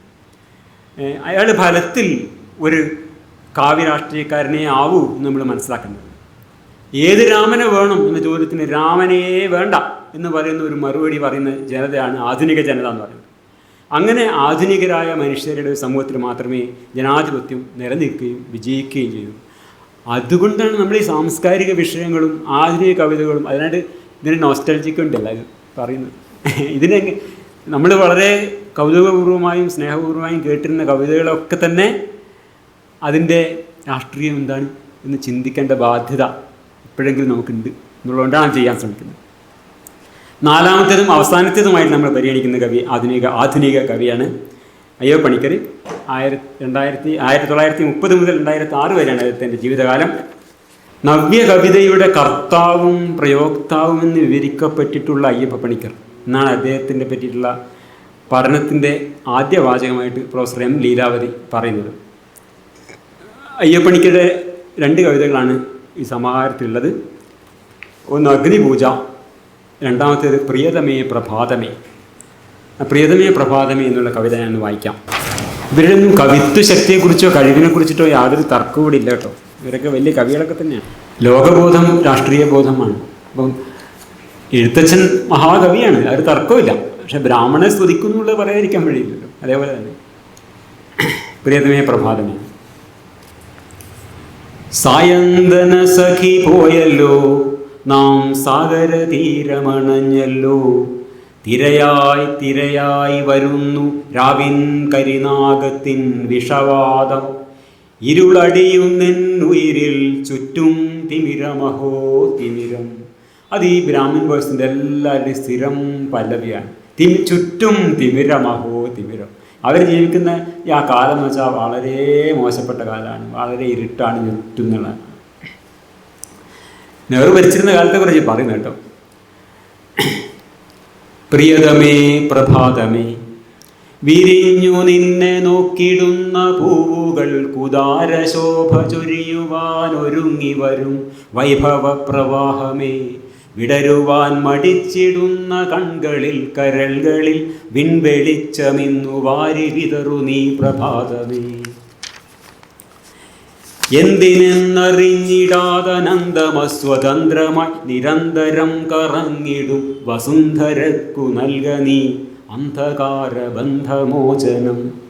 പ്രശാന്തമാം നിശാന്തവേള പോകിലും വിശാലമി പ്രപഞ്ചവേദി നിന്നെയോർത്തുണർന്നു കാത്തിരിക്കിലും നീ വരാൻ മടിക്കിലോ, നീ വരാൻ മടിക്കിലോ. നിതാന്ത വന്ധ്യ ദിവ്യനാര്യ സൗകുമാര്യ സൂര്യനിന്ന് ഉദിച്ചിടാൻ തരപ്പെടാതിരിക്കുമോ, തിരിച്ചു പോകുമോ? കിഴക്കുദിക്കിനെ മറന്നു നേർവഴിക്കു തേർതെളിച്ചു മറ്റുദിക്കു നോക്കുവാൻ തിരിച്ചു പോകുമോ? തിരിച്ചു പോകിൽ കാലമിന്ന് കേടുവന്ന ടയറു മാറ്റി വീണ്ടുമീ പാടുകൾ സഹിക്കുവാൻ തയ്യാറെടുക്കുമോ? ചലനമൊക്കെ അസ്തമിക്കുമോ? ഉലകമെങ്കിൽ നിശ്ചലം, വിരിയുകില്ല പൂവുകൾ, കൂമ്പുകില്ല മൊട്ടുകൾ, കൺതുറന്നു നിന്നെ നോക്കി നിൽക്കുകില്ല മൊട്ടുകൾ, നിവരുകില്ല പൂനുകൾ, പ്രളയമില്ല പ്രണയമില്ല, പ്രാണനില്ല പ്രാണിയില്ല, നീ വരാതിരിക്കുകിൽ പ്രിയതമേ പ്രഭാതമേ. അളകനന്ദയിൽ പുളക ഗംഗയിൽ മുഴുകി നിന്നൊരാര്യവംശജാതനന്ന് വേദമോദി നിന്നെ വന്നു വാഴ്ത്തിപോൽ, നീ ചിരം കനിഞ്ഞുപോൽ. ഞാനുമിന്ന് നിന്റെ മുന്നിൽ വന്നിതാ വിളിച്ചിടുന്നു, നീ വരൂ പ്രഭാതമേ, നീ വരൂ പ്രഭാതമേ. ആ വരികൾ ഒരിക്കലും വായിക്കാം, കാരണം അത് നമുക്ക് പ്രധാനപ്പെട്ട ഒരു വരികളാണ്. അതിനെപ്പറ്റിയാണ് നമുക്ക് ചർച്ച പോകാനുള്ളത്. അളകനന്ദയിൽ പുളക ഗംഗയിൽ മുഴുകി നിന്നൊരാര്യവംശജാതൻ അന്ന് വേദമോദി നിന്നെ വന്നു വാഴ്ത്തിപോൽ, നീ ചിരം കനിഞ്ഞുപോൽ. ഞാനുമിന്ന് നിന്റെ മുന്നിൽ വന്നിതാ വിളിച്ചിടുന്നു, നീ വരൂ പ്രഭാതമേ, നീ വരൂ പ്രഭാതമേ. നിന്റെ കൈകളാൽ വിതറു നീ നിറങ്ങൾ വാരി 4 പാടുമായി. നിന്റെ നീണ്ട കൈകളാൽ വിതറു നീ നിറങ്ങൾ വാരി 4 പാടുമായി.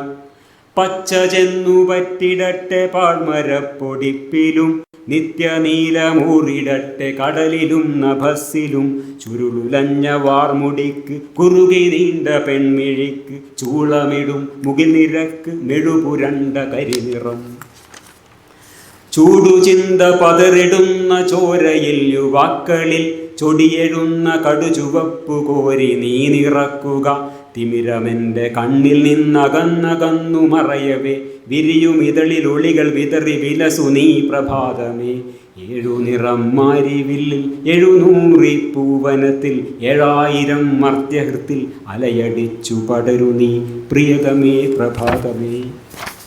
ഇതാണ് ആ കവിത. ഇതിൽ ഈ ചുറ്റും തിമിരമഹോ തിമിരം എന്നിങ്ങനെ വർത്തമാനകാലത്തിൻ്റെ ഇരുട്ടിനെ സൂചിപ്പിച്ച ശേഷം കവി ഒരു ദേവതയെ ധ്യാനിച്ച് പ്രത്യക്ഷപ്പെടുത്താൻ ശ്രമിക്കുന്നതാണ് നമ്മളിവിടെ കാണുന്നത്. ഈ കാലത്തിൻ്റെ കേടുവന്ന ടയർ എന്നൊക്കെ ചില ഭാഷാപ്രയോഗ പുതുമകളുണ്ടെങ്കിലും ഉള്ളടക്കം വളരെ പുരാതനമാണ്. വേദകാല ആര്യന്മാർ ആരാധിച്ചിരുന്ന ഒരു ദേവതയാണ് ഉഷസ്, പ്രഭാത ദേവത. ഉഷസ് എന്നാണ് ദേവതയുടെ പേര്. പിൽക്കാലത്ത് ഈ സോക്കോൾഡ് ഹിന്ദുമതത്തിൽ ഈ ദേവത ഇല്ലാതായിപ്പോയി. പക്ഷേ ഋഗ്വേദത്തിൽ വളരെ പ്രമുഖ സ്ഥാനമുള്ള ഒരു ദേവതയാണ്. ഋഗ്വേദത്തിലെ അനേക മന്ത്രങ്ങൾ ഈ പ്രഭാത ദേവതയെ സ്തുതിക്കുന്നതായിട്ടുണ്ട്. ഒരു സൂക്തത്തിൻ്റെ മലയാളം തർജ്ജമയാണ് അവിടെ കൊടുത്തിട്ടുള്ളത്. അത് മുഴുവൻ ഞാൻ സാധാരണ ഈ ഋഗ്വേദ മന്ത്രങ്ങൾ പോലെ തന്നെ ജീവസമൂഹത്തെ പൂർണ്ണമായും ചരിക്കാൻ പ്രേരണ നിലയിക്കൊണ്ട് ഉഷസ് സൂര്യസമീപത്ത് കഴിയുന്നു, അഗ്നി ജ്വലിച്ചു വരുന്നു. ഉഷസ് ഞങ്ങൾക്കായി പ്രകാശിക്കട്ടെ, ഞങ്ങൾക്ക് വേണ്ടി അന്നത്താലും പശുക്കളാലും കുതിരകളാലും തേരുകളാലുമുള്ള ധനം ധരിച്ച് പ്രകാശിക്കട്ടെ, ശത്രുക്കളെ നശിപ്പിക്കട്ടെ, അവരുടെ ധനം എൻ്റെതാക്കി തീർക്കും എന്നൊക്കെ ഉഷസ്സിലൂടെ ഇങ്ങനെ ഇതാകുന്നതാണ്. അപ്പോൾ അയ്യപ്പ പണിക്കർ ഈ ഒരു പുരാതന ദേവതയെ തന്നെയാണോ സ്തുതിക്കുന്നത്, അതോ യുക്തിവാദിയായി ഞാൻ വെറുതെ ഒരു ആരോപണം ഉന്നയിക്കുകയാണോ എന്ന് സംശയം വേണ്ട. കവി കൃത്യമായിട്ട് പറയുന്നുണ്ട്, നമ്മൾ കേട്ടല്ലോ. അളക നന്ദയിൽ പുളക ഗംഗയിൽ മുഴുകി നിന്നൊരു ആര്യവംശജാതനെന്ന് വേദമൂതി നിന്നെ വന്ന് വാഴ്ത്തിപോൽ നീ ചിരം കനിഞ്ഞു പോൽ. ആ നീ ഏതാ? അത് ഉഷസ്സുന്ന ദേവത തന്നെയാണ്. ഞാനും ഇന്ന് നിൻ്റെ മുന്നിൽ വന്നിതാ വിളിച്ചിടുന്നു, നീ വരൂ പ്രഭാതമേ, നീ വരൂ പ്രഭാതമേ. അപ്പോൾ ഗംഗാനദിയിൽ മുങ്ങി നിന്ന് വേദം ചൊല്ലി ആര്യവംശജാതൻ നിന്നെ പുകഴ്ത്തിയപ്പോൾ നീ കനിഞ്ഞല്ലോ, ഞാനും ഇതാ നിന്നെ വിളിക്കുന്നു എന്നാണ് പറയുന്നത്. അപ്പോൾ ആ ദേവതയെ തന്നെയാണ് സ്തുതിക്കുന്നത് പറയുന്നുണ്ട്. ഈ ദേവതയെ സ്തുതിച്ച് പ്രത്യക്ഷപ്പെടുത്തുക എന്നതാണ് വർത്തമാനകാലത്ത് ഇരുട്ട് മാറാനുള്ള വഴിയായിട്ട് കവി കാണുന്നത്. ഇതിൽ യാതൊരു ആധുനികതയുമില്ല. വർത്തമാനകാല പ്രതിസന്ധികളുടെ പ്രതിവിധി വേദങ്ങളിലേക്ക് തിരിച്ചു പോകലാണ് എന്ന ഈ സവർണ ബുദ്ധിജീവികൾ ഉയർത്തിക്കൊണ്ടുവന്ന ഇന്ത്യൻ പ്രതിജ്ഞാനപുരത്തിൻ്റെ മുദ്രാവാക്യത്തിൻ്റെ സർഗാത്മക ആവിഷ്കാരമേ ഉള്ളൂ ഇത്. ഇങ്ങനെ ഞാനതിനെ വായിക്കുന്നത്, വേറെ തരത്തിൽ തന്നെ വായിക്കാൻ പറ്റില്ല. വലിയ മനോഹരമായ കവിതയാണ്. സംഭവം അടിസ്ഥാനപരമായിട്ട് എന്താണ്? തേങ്ങാപ്പുണ്ണാക്കാണ്. ഈ കവിതയുമായി ബന്ധപ്പെട്ടിട്ട് ഒരു അധിക നിരീക്ഷണം കൂടി ഇവിടെ കൂട്ടിച്ചേർക്കുന്നുണ്ട് എന്ന് ഞാൻ വിചാരിക്കുന്നു. അതുകൊണ്ടാണ് ഞാൻ ആ വരി 2-3 തവണ ആവർത്തിച്ചത്. ഗംഗയിൽ മുഴുകി നിന്നിട്ടുള്ള ആര്യവംശജൻ വേദം ചൊല്ലി പുകഴ്ത്തിയപ്പോൾ നീ കനിഞ്ഞു, ഇന്നിതാ ഞാൻ നിന്നെ പുകഴ്ത്തുന്നു എന്ന ഭാഗത്ത് ഒരു സബ് ടെക്സ്റ്റ് ഉണ്ട് എന്നാണ് എൻ്റെ നിരീക്ഷണം. അതെൻ്റെ മാത്രം പേഴ്സണലായ നിരീക്ഷണമാണ്. പിന്നെ ലീലാവതി ടീച്ചറുടെ ഞാൻ അങ്ങനെ നിരീക്ഷണം പ്രതീക്ഷിക്കുന്നില്ല. അതായത് അതെന്താണ് സബ് ടെക്സ്റ്റ് എന്ന് വെച്ചാൽ, ഞാനും, അതായത് ഈ കവിത എഴുതിയ ഈ അയ്യപ്പ പണിക്കരായ ഞാനുണ്ടല്ലോ, ഞാനും ഒരു ആര്യവംശജാതൻ തന്നെയാണ്. അങ്ങനെ ഒരു സബ് ടെക്സ്റ്റ് ഇതിലുണ്ട് എന്നാണ് ഞാൻ എൻ്റെ ആരോപണം. അത് തെളിയിക്കാനുള്ള ബാധ്യത എനിക്കുണ്ട്. അതാണ് ഇനിയുള്ള ബാധ്യത ഞാൻ ചെയ്യാൻ പോകുന്നത്. ഈ സബ് ടെക്സ്റ്റ് എൻ്റെ ഒരു കേവല ഭാവനയാണെന്ന് വിചാരിക്കണ്ട. അത് മറ്റൊരു സന്ദർഭത്തിൽ അദ്ദേഹം ഇക്കാര്യം വെളിവായി തന്നെ പറയുന്നുണ്ട്. പക്ഷേ അതിന് കുറച്ച് കാലം അദ്ദേഹത്തിന് വേണ്ടി വന്നു. ഗോത്രയാനം എന്ന കവിത 989 അയ്യപ്പണിക്ക് 59 വയസ്സുള്ളപ്പോൾ എഴുതിയ ഒരു കവിതയാണ്. ഇത് കഴിഞ്ഞൊരു 10-25 കൊല്ലത്തിന് ശേഷം എഴുതുന്ന കവിതയാണ്. ഈ ഞാൻ പറഞ്ഞ ആ സബ് ടെക്സ്റ്റ് വ്യക്തമാക്കാൻ വേണ്ടി മാത്രമല്ല, അയ്യപ്പണിക്കരുടെ ഒരു യാഥാസ്ഥിതിക മനോവൃത്തിയെ കൂടി വ്യക്തമായി ഉദാഹരിക്കുന്ന ഒരു കവിത എന്ന നിലയ്ക്ക് ആ ഗോത്രയാനം എന്ന കവിത കുറച്ച് വിശദമായിട്ടുള്ള പരിശോധന അർഹിക്കുന്നുണ്ട്. ഗോത്രയാനം എന്നുള്ള കവിതയെക്കുറിച്ച് അതിന് പറയാനുള്ളത് ഈ സബ് ടെക്സ്റ്റിൻ്റെ കാര്യം കൊണ്ടും മറ്റു നിലക്ക് ആ യാഥാസ്ഥിതിക ലോകവീക്ഷണത്തെ വ്യക്തമാക്കുന്ന ഒരു കവിത എന്ന നിലക്കും നമുക്കതൊന്ന് വായിക്കാം. അതിൻ്റെ 2 ഭാഗങ്ങളുടെ കുറച്ച് മാത്രമേ വായിക്കുന്നുള്ളൂ. ഒരു സഹസ്രാബ്ദത്തിന് മുമ്പ്, ഇങ്ങനെ പറഞ്ഞു, 1000 കൊല്ലം മുമ്പേ വടക്കേ ഇന്ത്യയിൽ നിന്നാണ് ഹിമാലയവും ഗംഗാനദിയും നേരിൽ കാണാവുന്ന ഒരു സ്ഥലത്ത് നിന്ന് കുറേ ബ്രാഹ്മണന്മാർ വാഗ്ദത്ത ഭൂമി തേടി ദക്ഷിണ ദിക്കിലേക്ക്, കേരളത്തിലേക്ക് തന്നെ യാത്രയാവുന്നതിനെ കുറിച്ചിട്ടാണ് ഈ കവിത ഗോത്രയാനം. 12 ഭാഗങ്ങളുടെ കവിതയാണ്. വളരെ നീണ്ട കവിതയാണ്. തൃഷ്ണ, പ്രസ്ഥാനം, അവസ്ഥ, ജ്ഞാനം, മന്ത്രം, യജ്ഞം, കർമ്മം, ധ്യാനം, ധർമ്മം, ഗീതി, ദൃഷ്ടി, യാത്ര, അങ്ങനെയാണ് 12 ഭാഗങ്ങൾ. യാത്രക്ക് പുറപ്പെടുന്നതിൻ്റെ തലേന്ന് യാത്രക്കുള്ള തയ്യാറെടുപ്പായിട്ടും ഭാവിയെക്കുറിച്ചുള്ള പ്രതീക്ഷകളായിട്ടും ചില പ്രവചനങ്ങളായിട്ടും അങ്ങനെയൊക്കെ ഈ യാത്രയുടെ നായകൻ പറയുന്ന കുറേ കാര്യങ്ങളും പിന്നെ ഇതിൻ്റെ അവസാനത്തെ ഖണ്ഡത്തിൽ യാത്ര എന്ന് പറഞ്ഞ ആ ഖണ്ഡത്തിൽ ആ യാത്രയുടെ തുടക്കവും വർണ്ണിക്കുന്നുണ്ട്. അതാണ് അതിൻ്റെ പ്രമേയം. എന്തിനാണ് ദക്ഷിണ ഭാരതത്തിലേക്ക് പോകുന്നത് എന്ന് ജ്ഞാനം എന്ന ഭാഗത്ത് പറയുന്നുണ്ട്. ആ ഭാഗം ഞാൻ കുറച്ചൊന്ന് വായിക്കാം. ഓർക്കുവിൻ തോഴരേ, നമ്മൾ യാത്ര പോകുന്ന കാരണം ആര്യാവർത്തം പുനഃസൃഷ്ടിച്ച് അവിടെ താമസിക്കുവാൻ ദൃഢപ്രതിജ്ഞ ചെയ്തോരേ ഗോത്രത്തലവരെ വരൂ. ഗൗതമന്മാർ, കാശ്യപന്മാർ, വസിഷ്ഠന്മാർ, പരാശരർ, വിശ്വാമിത്രർ, ഭരദ്വാജർ, ഭാവി ഗോത്രപ്രവർത്തകർ വന്നാലും യാത്ര പോകേണ്ടോർ ഒന്നൊന്നായി നിരക്കുക. നാം എടുക്കേണ്ട ഭാരങ്ങൾ ഭാണ്ഡമായി കെട്ടിവെക്കുക. ഈ ചെന്ന് ചേരുന്ന സ്ഥലത്ത്, അതായത് കേരളത്തിൽ ആര്യാവർത്തം പുനഃസൃഷ്ടിക്കാനാണ് പുറപ്പാട്. അതാണിപ്പം നടന്നുകൊണ്ടിരിക്കുന്നത്. വളരെ അതായാലും അത് ഗംഭീരമായി നടക്കുന്നുണ്ട്. അതിൽ ഈ കേരളത്തിനെങ്കിലും ആര്യാവർത്തമാക്കുക എന്നുള്ള പണിയിൽ 1936 മുതൽ അയ്യപ്പ പണിക്കർ വരെ നടത്തിയിട്ടുള്ള ബ്രാഹ്മണ മഹത്വവൽക്കരണം കൂടി ഒരു പങ്ക് വഹിച്ചിട്ടുണ്ട് എന്നുകൂടി നമ്മൾ ഓർക്കേണ്ടതുണ്ട്. ഇവിടെ ഈ ഗൗതമന്മാർ, കാശ്യപന്മാർ എന്നൊക്കെ പറഞ്ഞിരിക്കുന്നത് ബ്രാഹ്മണന്മാർക്കിടയിലുള്ള ഗോത്രനാമങ്ങളാണ്. ഏത് ബ്രാഹ്മണന്മാരും അവരുടെ ഗോത്രനാമങ്ങൾ എന്ന് പറയും. ഈ കാശ്യപ ഗോത്രക്കാരനാണ് താനെന്ന് വിഷ്ണുനാരായണ നമ്പൂതിരി ഈ ചിരഞ്ജീവിതം, ഇതിനകത്ത് അവരുടെ കവിതയാണ്, ചിരഞ്ജീവിതം എന്നൊരു കവിതയിൽ പറയുന്നുണ്ട്. എന്തോ ഒരു വലിയ ആനക്കാരും പോലെ ഈ ഗോത്രനാമം എന്ന ഈ അല്പത്വം എഴുന്നള്ളിക്കുക എന്നുള്ളത് ഈ ബ്രാഹ്മണ ബുദ്ധിജീവികളുടെയും ശാസ്ത്രജ്ഞന്മാരുടെയൊക്കെ ഒരു ശീലം. ശാസ്ത്രജ്ഞന്മാരുടെയും ഉദാഹരണത്തിന് വി.എസ്. രാമചന്ദ്രൻ അദ്ദേഹത്തിൻ്റെ പുസ്തകത്തിൽ താൻ ഭരദ്വാജ ഗോത്രക്കാരനാണെന്ന് വലിയ കേമായിട്ട് അടയാളപ്പെടുത്തി വെച്ചിട്ടാണ്. ടു മൈ പിന്നെ എന്താണ് എൻ്റെ പിതാവായ പൂർവ്വപിതാവായ ഭരദ്വാജന് സമർപ്പിച്ചുകൊണ്ടാണ് പുസ്തകം വരുന്നത്. അപ്പോൾ ഇനി കേരളത്തിലെ ഈ ബ്രാഹ്മണ അധിനിവേശം, കേരളത്തിൽ ബ്രാഹ്മണന്മാർ അധിനിവേശമായിട്ട് വന്നതാണ്, തർക്കവക്കാര്യത്തിലില്ല. അതുവഴി ബ്രാഹ്മണ മേധാവിത്വത്തെ മഹത്വവൽക്കരിക്കുന്ന വരികളാണ് 1989 അല്ലെ കവിത ഗോത്രയാനത്തിലെ ജ്ഞാനം എന്ന കവിതയുടെ ബാക്കി ഭാഗം. ആ വരികളോട് ഞാൻ വായിക്കാം. നാം എടുക്കേണ്ട ഭാരങ്ങൾ ഭാണ്ഡമായി കെട്ടിവെക്കുക, കൊണ്ടുപോകേണ്ട ഗർവങ്ങൾ, മധ്യേ പാടേണ്ട പാട്ടുകൾ, ചൊല്ലിക്കേട്ടു രസിക്കേണ്ട കഥകൾ, വൻ തമാശകൾ, പഥേയമവ നമ്മൾക്ക് ദീർഘയാത്രാന്തരങ്ങളിൽ.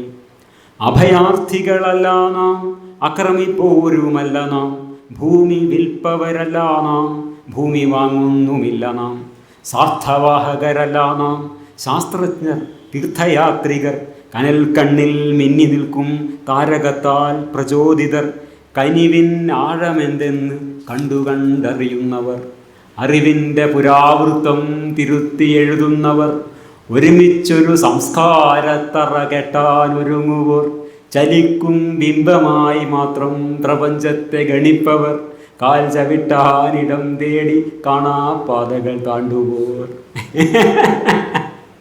ഇതിൻ്റെ ഒരു ബുക്ക് ഞാൻ കൊണ്ടുവരാൻ വിട്ടുപോയി.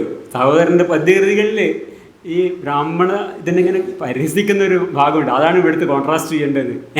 അതൊക്കെ പറയപ്പെട്ട സഹോദരനെ പോലൊരു കവി ബ്രാഹ്മണ മേധാവിത്വത്തിനൊക്കെ പൊളിച്ചടുക്കിയ ഒരു സ്ഥലത്തിരുന്നിട്ടാണ് 1989 എഴുതുന്നത്. എന്ത് ബ്രാഹ്മണ മേധാവിത്വത്തിനെ കുറിച്ച് പറയുന്നത്. ആരാണ് ബ്രാഹ്മണർ? ശാസ്ത്രജ്ഞർ, തീർത്ഥയാത്രികർ, കനൽ കണ്ണിൽ മിന്നി നിൽക്കും താരകത്താൽ പ്രചോദിതർ. ഇതൊക്കെ എഴുതി വെച്ചിരിക്കുന്നത് 89. ഒറ്റ പൂച്ച കുഞ്ഞ് കേരളത്തിൽ ഇത് ചൂണ്ടിക്കാട്ടി വിമർശിച്ചിട്ടില്ല. ഇതൊരു ബ്രാഹ്മണ സ്തുതിയാണെന്ന് പറഞ്ഞിട്ടില്ല. 89. കനിവിന് ആഴമെന്തെന്ന് കണ്ടറിയുന്നവർ. എന്താ കഥ. ഏതായാലും അവർ ഭൂമി വാങ്ങുന്നവരല്ല വിൽക്കുന്നവരല്ല എന്നൊക്കെ പറഞ്ഞിട്ട് കേരളത്തിലെ ഭൂമി മൊത്തം വരെ കയ്യിലായിരുന്നു. അവരെക്കുറിച്ചാണ് പറയുന്നത്. അപ്പം നമ്മൾ വളരെ തീർത്തും അക്രമരഹിതമായിട്ടാണ് ഈ ബ്രാഹ്മണ അധിനിവേശം നടന്നിട്ടുള്ളത്. ഒരിക്കലല്ല. ഇപ്പോൾ പിന്നെ വെളുത്താട്ട് കേശവൻ, ഡോക്ടർ വെളുത്താട്ട് കേശവൻ്റെ ഒരു ഇത് പറയുന്നുണ്ട്. ചാത്തിരർ എന്ന് പറഞ്ഞിട്ടൊരു വിഭാഗം തന്നെ നമ്പൂരിമാർക്കിടയിൽ ആ കാലത്ത് പഴയ കാലത്തുണ്ടായിരുന്നു അത്ര. അവർ ഈ വേദം ഒന്നുമില്ല, അവർ അഭ്യാസമാണ് അവരുടെ ചെയ്യുന്നത്. ചാത്തിരർ എന്നാണ് പറയും. പിന്നെ അത് ഇല്ലാതായപ്പോഴെന്ന് പറയുന്നുണ്ട്. നമുക്കറിയാം പരശുരാമൻ എന്ന യോദ്ധാവുമായി ബന്ധപ്പെട്ടിട്ടാണ് കേരളത്തിലെ ബ്രാഹ്മണ അധിനിവേശം വരുന്നത്. പരശുരാമൻ വേദപണ്ഡിതനാണ്. അദ്ദേഹം വെൺമഴു വെട്ടിപ്പിടിച്ചൊരധികാരം വെറുതെ കളയില്ല നമ്പൂരാര് എന്നാണ്. എം ഗോവിന്ദൻ്റെ മൂക്കുത്തി എന്നുള്ള സിനിമയിൽ വന്നിട്ടുള്ള ഒരു സാധനമാണ്. ഇന്ന് കാലത്ത് കേട്ടതാണ്, പിന്നെയും കേട്ടിട്ടില്ല. അതുപോലെ അപ്പോൾ വെൺമഴു വെട്ടിപ്പിടിച്ച അധികാരം തന്നെയാണ്, തർക്കമൊന്നുമില്ല. പിന്നെ അതിന് എന്തെല്ലാം ഷേപ്പും അതിൻ്റെ എന്താ പറയുക രീതിയും മുഖാഭരണമൊക്കെ മാറ്റിയിട്ടുണ്ടെങ്കിൽ പോലും വേറെ ആൾക്കാർ അതൊക്കെ ഏറ്റെടുത്തിട്ടുണ്ടെങ്കിലും കേരളോൽപ്പത്തി നോക്കിയാൽ കാണാം. ഇങ്ങനെ ഭൂമി രക്ഷിപ്പാൻ 36,000 ബ്രാഹ്മണരെ ആയുധപാണികളാക്കി കൽപ്പിച്ചു എന്നാണ്. 36,000 ബ്രാഹ്മണരെ വാളും കേട്ട് കൽപ്പിച്ചു എന്നാണ് ഈ ഭൂമി രക്ഷിക്കാൻ. കേരളോൽപ്പത്തി പറഞ്ഞില്ല, വേറെ ആരും ആരോപിച്ചില്ല. കേരളോൽപ്പത്തി ഇവരുടെ സ്വന്തം സ്ഥാനമല്ലേ. പരശുരാമ ചരിത്രം പറഞ്ഞു കൊടുത്താണ് ഈ പറയുന്നത്. പരശുരാമ 36,000 നമ്പൂതിരിമാരെ ബ്രാഹ്മണന്മാരെ ആര്യബ്രാഹ്മണർ എന്നാണ് അതിൽ വാക്ക്. കേരളോൽപ്പത്തിയുടെ വാക്ക് ആര്യബ്രാഹ്മണർ. ആര്യബ്രാഹ്മണരെ 36,000 ആര്യബ്രാഹ്മണരെ പിന്നെ ആയുധപാണികളാക്കി കൽപ്പിച്ചു എന്നാണ്. ചരിത്രം അറിയാത്ത ആളൊന്നല്ല, വിവരമില്ലാത്ത ആളല്ലല്ലോ അയ്യപ്പണിക്കർ. എന്താണ് എഴുതി വെച്ചത്? അഭയാർത്ഥികളല്ല നാം, അക്രമിപ്പോരുമല്ല നാം, ഭൂമി വിൽപ്പവരല്ല നാം, ഭൂമി വാങ്ങുന്നുമില്ല നാം, സാർത്ഥവാഹകരല്ല നാം, ശാസ്ത്രജ്ഞർ, തീർത്ഥയാത്രികർ, കനൽ കണ്ണിൽ മിന്നി നിൽക്കും താരകത്താൽ പ്രചോദിതർ, കനിവിന് ആഴമെന്തെന്ന് കണ്ടറിയുന്നവർ, അറിവിൻ്റെ പുരാവൃത്തം തിരുത്തിയെഴുന്നവർ, ഒരുമിച്ചൊരു സംസ്കാരത്തറ കെട്ടാൽ ഒരു വല്ലാത്ത സംസ്കാരത്തറ തന്നെയാണ്. കേരളത്തിലുള്ള ജനവിഭാഗങ്ങളിൽ വലിയൊരു വിഭാഗം വിറ്റ് വില വാങ്ങിക്കൊണ്ടിരുന്ന അടിമകളായിരുന്നു. മൃഗങ്ങളെപ്പോലെ വിറ്റ് അങ്ങനെ അതാ ഉണ്ടാക്കിയ സംസ്കാരത്തറ. അടിമകളെ വിൽക്കുകയും വാങ്ങി ചെയ്തുകൊണ്ടിരുന്ന സംസ്കാരം. പിന്നെ വേറെ കുറേ ആൾക്കാർക്ക് അക്ഷരം പറ്റില്ല, തൊടാൻ പറ്റില്ല, അടിമപ്പണി, ഇവരുടെ വീട്ടിൽ വേലക്കാരായിട്ടുള്ള കുറേ ആൾക്കാർ. ഇങ്ങനെയൊക്കെയുള്ള ഒരുമിച്ചൊരു സംസ്കാരത്തറ കെട്ടി. ഒരുമിച്ചാണ്, പക്ഷെ എത്രയോ അടി ദൂരെ നിന്നിട്ടാണ് ഒരുമിച്ച് നിൽക്കാൻ പറ്റുള്ളൂ. സംസ്കാരത്തറ ഉണ്ടാക്കിയത് തിണ്ടപ്പാടകല എന്നുകൊണ്ടാണ് ഇവരുണ്ടാക്കിയ സംസ്കാരത്തറ. അപ്പോൾ ഈ ഒരുമിച്ചൊരു സംസ്കാരത്തറ കെട്ടലായിട്ടാണ് അയ്യപ്പണിക്കർ ബ്രാഹ്മണ അധിനിവേശത്തെ ചിത്രീകരിക്കുന്നതിനുള്ള ഹിന്ദുത്വ ബോധം സൃഷ്ടിക്കാൻ നിങ്ങൾ കാക്കി ട്രൗസ് ഇട്ടിട്ട് പോകേണ്ട കാര്യം RSൽ പറഞ്ഞിട്ടുണ്ടെന്നുള്ള കാര്യമൊന്നുമില്ല. അയ്യപ്പണിക്കർ അങ്ങനെ എവിടെയും പോയിട്ടില്ല. പക്ഷെ ഇങ്ങനെ സാധനം ഉണ്ടാക്കി വെച്ചാൽ മതി, മനസ്സിലല്ലേ? സാഹിത്യ വിമർശകനായിട്ടുള്ള രാജശേഖരനില്ലേ, പി.കെ. രാജശേഖരൻ, അദ്ദേഹം PG വിദ്യാർത്ഥിയായിരുന്ന കാലത്താണ് ഈ കവിത അദ്ദേഹത്തിൻ്റെ പിന്നെ ക്ലാസ്സിൽ വന്ന് ഇദ്ദേഹം വായിച്ചത്. പ്രസിദ്ധീകരിക്കുന്നതിന് മുമ്പേന്ന് അദ്ദേഹം അനുസ്മരിക്കുന്നതായിട്ടുണ്ട്, ഒരു ദിക്കിൽ അനുസ്മരിക്കുന്നതൊക്കെ ഉണ്ടായി. അന്നോ അതിനുശേഷം ഇവരാരും ഇത് പറയുന്നില്ല. ഇത് ഇല്ല, പറഞ്ഞിട്ടില്ല. അവരാരും ഇതൊന്നും പറയുന്നില്ല. ഇത് ഒരു ബ്രാഹ്മണ പിന്നെ അധിനിവേശത്തിൻ്റെ മഹത്വവൽക്കരണമാണ് ഈ കാണിക്കുന്നതെന്ന് ഒരു പൂച്ചക്കുഞ്ഞും പറഞ്ഞില്ല. അന്നും പറഞ്ഞിട്ടില്ല, ഇന്നും പറഞ്ഞില്ല. അപ്പം ഇങ്ങനെ ഈ കനൽക്കണ്ണിൽ മിന്നി നിൽക്കും താരകത്താൽ പ്രചോദിതരായിട്ടുള്ള തീർത്ഥയാത്രികരും ശാസ്ത്രജ്ഞരുമായിട്ടാണ് ഈ അധിനിവേശ ബ്രാഹ്മണരെ കവി ചിത്രീകരിക്കുന്നത്. കാലാകാലമായിട്ട് ഇവിടുത്തെ കവികൾ സ്ഥിരമായി ചെയ്തുകൊണ്ടിരുന്ന ബ്രാഹ്മണ പൂജ, ബ്രാഹ്മണ മഹത്വവൽക്കരണം, ആ കാര്യം തന്നെയാണ് നവ്യ കവിതയുടെ കർത്താവും പ്രയോക്താവും എന്ന് കേൾവി കേട്ടിട്ടുള്ള അയ്യപ്പണികൾ ചെയ്യുന്നതിനർത്ഥം. ഈ കവിതയിൽ നവ്യമായിട്ട് ആധുനികമായിട്ട് എന്താണുള്ളത്? ഇപ്പം നേരത്തെ തുഞ്ചത്തെഴുത്തച്ഛൻ്റെ കാലത്ത് കാരണഭൂതന്മാരാം ബ്രാഹ്മണരുടെ ചരണാരുണാംബുജലീന പാംസു സഞ്ചയം മമ ചേതോദർപ്പണത്തിൻ്റെ മാലിന്യമത് തീർത്ത് ചേതസി തെളിഞ്ഞിടുവാൻ വണങ്ങുന്നേൻ എന്നൊക്കെ വെട്ടിത്തുറന്ന് പറഞ്ഞിരുന്നു. അത് കുറെ കൂടി വളച്ചു പിടിച്ച് ചമത്കാരപൂർവമായി ഒക്കെ പറയുന്നു ഈ ശാസ്ത്രജ്ഞർ, തീർത്ഥയാത്രികർ എന്നൊക്കെ പറയുന്നു. ഏതായാലും എഴുത്തച്ഛനും അയ്യപ്പണിക്കും ചെയ്യുന്ന ഒരേ കാര്യം തന്നെയാണ്, ബ്രാഹ്മണസ് തന്നെയാണ്. ഈ പറയുന്നതിൽ യാതൊരു ആധുനികതയുമില്ല. ബ്രാഹ്മണികതയെ തള്ളിക്കളയാതെയുള്ള ഏതൊരു വാചാടവും ആധുനികമല്ല. കനിവിന്നാഴമെന്തെന്ന് കണ്ടറിയുന്നവർ, അറിവിൻ്റെ പുരാവൃത്തം തിരുത്തി എഴുതുന്നവർ എന്നൊക്കെ ബ്രാഹ്മണരെ പുകഴ്ത്തി എഴുതുന്ന ഒരു കവിയെ നമ്മുടെ തിരൂപകർ ആധുനിക കവിതയുടെ കർത്താവും പ്രയോക്താവുമായി വിശേഷിപ്പിക്കുന്നു എന്നതാണ് വളരെ വിചിത്രമായ കാര്യം. ഇതാണ് കേരളത്തിൻ്റെ ആധുനികതയുടെ അവസ്ഥ. മുഖമ്മിനിക്ക് യഥാസ്ഥിതികത മാത്രമാണ്. ഗോത്രയാനം എന്ന് പറഞ്ഞ കവിതയിലേക്ക് നമ്മൾ വഴിതിരിഞ്ഞു വന്നത് പ്രിയതമേ പ്രഭാതമേ എന്ന കവിതയിൽ ഒരു സ്ഥലത്ത് കവിയായിട്ടുള്ള താനും ഒരു ആര്യവംശജനാണ് എന്ന് അവകാശപ്പെടുന്ന ഒരു സബ് ടെക്സ്റ്റ് ഉണ്ട് എന്ന് ഞാൻ പറഞ്ഞുകൊണ്ടാണ്. ആ കാര്യം കൃത്യമായിട്ട് മനസ്സിലാവണമെങ്കിൽ ഗോത്രയാനത്തിൻ്റെ 11ാമത്തെ ഖണ്ഡമായിട്ടുള്ള ദൃഷ്ടി എന്ന കവിതയിലേക്ക് പോകണം. ആ ഖണ്ഡത്തിൻ്റെ തുടക്കം മുതലുള്ള വരികൾ വായിക്കാം. ഗോത്രയാനം എന്ന ഈ കവിത പിൽക്കാലത്ത്, അതായത് 1000 കൊല്ലത്തിന് ശേഷം 1989 എഴുതാൻ പോകുന്ന കവി അയ്യപ്പണിക്കർ കേരളത്തിൽ കുട്ടനാട്ടിൽ കാവാലത്ത് ജനിക്കാൻ പോകുന്നതിനെ കുറിച്ചിട്ട് ഈ യാത്രാ നായകൻ ദീർഘദർശനം ചെയ്യുന്നതാണ് ആ ഭാഗത്ത് പറഞ്ഞേക്കുന്ന കവിത. അതാണ് ഭയങ്കര രസ. തെക്ക് തെക്ക് കടൽ തീരത്തടുത്തുള്ളൊരു ഗ്രാമമോ നമ്മൾ തൻ പുത്രപൗത്രന്മാർക്ക് അമ്മയായി ഭവിച്ചിടും. അവിടെ തെളിനീരോടും ചേലയാറിൻ്റെ തിരമാം നാട്ടിൻ പുറത്ത് മച്ചിട്ട വീട്ടിൽ ഉണ്ണി പിറന്നിടും. 1000 കൊല്ലത്തിന് ശേഷം സംഭവിക്കാൻ പോകുന്നതിനെ കുറിച്ച് പറയാണ്. അയ്യോപ്പണിക്കലാണ് നൂറ്റാണ്ടുകൾക്ക് ശേഷം പിറക്കാൻ പോകുന്ന ഈ ഉണ്ണി. മച്ചിട്ട വീട്ടിലാണ്, അല്ലാണ്ട് പിന്നെ നമ്മുടെ നാരായണൂരൊക്കെ ജനിച്ച പോലെ വല്ല പുല്ലിട്ട വീട്ടിലൊന്നല്ല ജനിക്കാൻ പോകുന്നത്, മച്ചിട്ട വീട്ടിലാണ്. ഈ ഭാഗത്തിനൊക്കെ പിന്നെ കാരണം വെറും ഉണ്ണിയല്ല, ഇത് ഗൗതമ ഗോത്രത്തിൻ്റെ ഉണ്ണിയാണ് ജനിക്കാൻ പോകുന്നത്. ഈ കവിതാഭാഗത്തിനൊക്കെ വേറെ രമ്പുന്ന പിന്നെ കാവ്യവ്യാഖ്യാനം വേറെ ഉണ്ട് കേട്ടോ. ഇതുവരെ വ്യാഖ്യാനിച്ച് വെച്ചിട്ടുണ്ട്, പിന്നെ ഫുള്ള് ശബ്ദതയാണ്. ഇതാണ് പിന്നെ ടീച്ചർ നൽകിയ വ്യാഖ്യാനം. ഗ്രാമമെന്ന അമ്മയും തെളിനീരരുവിയും മച്ചിട്ട വീട്ടിൽ പിറക്കുന്ന ഉണ്ണിയും പ്രകൃതിയിലേക്ക് മനം തിരിക്കലിൻ്റെ വഴിയാണ് ഗോത്രവൃത്തിയുടെ വഴി എന്ന് സൂചിപ്പിക്കുന്നു. സോറി, എന്തായി പേര്? ചൂടായിപ്പോയിണ്ടോ അല്ലേ? ആ കുഴപ്പമില്ല.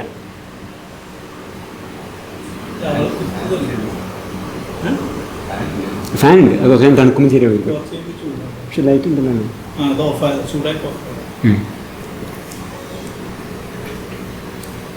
ഒരു വല്ലാത്ത വായനയെ പറയാൻ പറ്റുള്ളൂ. കാരണം ഇത് പറയുന്നത് ആ ഭാഗത്ത് ഓസോൺ വാടിയിലെ ഓട്ടം എന്തൊക്കെയോ പറയുന്നത് എൻ്റെ കൂട്ടത്തിൽ. അപ്പോൾ പിന്നെ അതായത് പ്രകൃതിയിലേക്ക് തിരിയണം, ബാക്ക് ടു നേച്ചർ എന്നാണ് ഈ പറഞ്ഞത് അർത്ഥം എന്നാണ് പറയുന്നത്. വല്ലാത്തൊരു വായന എന്നേ പറയാനുള്ളൂ. കാരണം വെച്ചാൽ 1000 കൊല്ലം മുമ്പ് പ്രകൃതിയും മനുഷ്യനും ഒരു വേർതിരിവില്ലാത്ത കാലത്താണ് ഈ പറയുന്നത്. ആ കാലത്ത് പിന്നെ എങ്ങോട്ട് തിരിക്കാനാണ്? കാരണം വെറുതെ ഒരു വ്യാഖ്യാനം കൂടെ ചുരുങ്ങിയിട്ടിരിക്കുകയാണ്. യഥാർത്ഥം എന്താണെന്നുള്ളത് നമുക്ക് വായിക്കും മനസ്സിലാവും. അങ്ങനെയൊന്നല്ല ആ സംഭവം. ഏതോ വഴി എന്തോ ആവട്ടെ എന്ന് പറയാൻ പറ്റും. അതാണ് ഒരു. ഇനി അടുത്ത ഭാഗം മീനാക്ഷിയമ്മ എന്ന അയ്യപ്പണിക്കരുടെ അമ്മയുടെ പേര്. അയ്യപ്പണിക്കരുടെ അച്ഛൻ്റെ പേര് പെരിയമന ഇല്ലത്ത് നാരായണൻ നമ്പൂതിരി. അവരെക്കുറിച്ചാണ് ഇനി പറയുന്ന ഭാഗം. ഇച്ഛാശക്തിക്ക് തേജസ് വർദ്ധിപ്പിക്കുന്ന തന്വിയാൾ മീൻ കണ്ണാൽ ആര്യശൗര്യത്തെ മൃദുവാക്കി രമിപ്പവൾ. മീൻ കണ്ണുള്ളവൾ മീനാക്ഷി. അതാണ് മീനാക്ഷി അമ്മയുടെ പേരാണ്.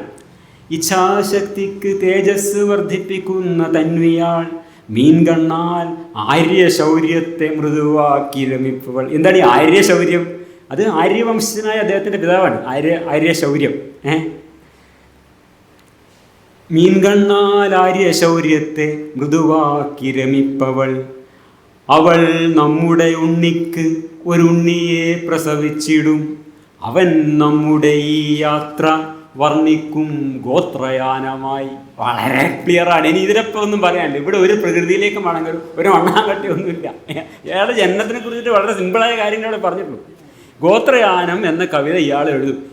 ഈ എഴുതുന്ന ആളുടെ അച്ഛൻ്റെയും അമ്മയുടെയും പിന്നെ കാര്യങ്ങളാണ് അവിടെ 1000 കൊല്ലം മുമ്പേ ഈ പിന്നെ യാത്രാ നേതാവായ ബ്രാഹ്മണൻ പിന്നെ പ്രവചിക്കുന്നു. അപ്പോൾ നമ്മുടെ ഉണ്ണി അവൾ എന്താണ്? അവൾ നമ്മുടെ ഉണ്ണിക്കൊരുണ്ണിയെ പ്രസവിച്ചു. ആരാണ് നമ്മുടെ ഉണ്ണി?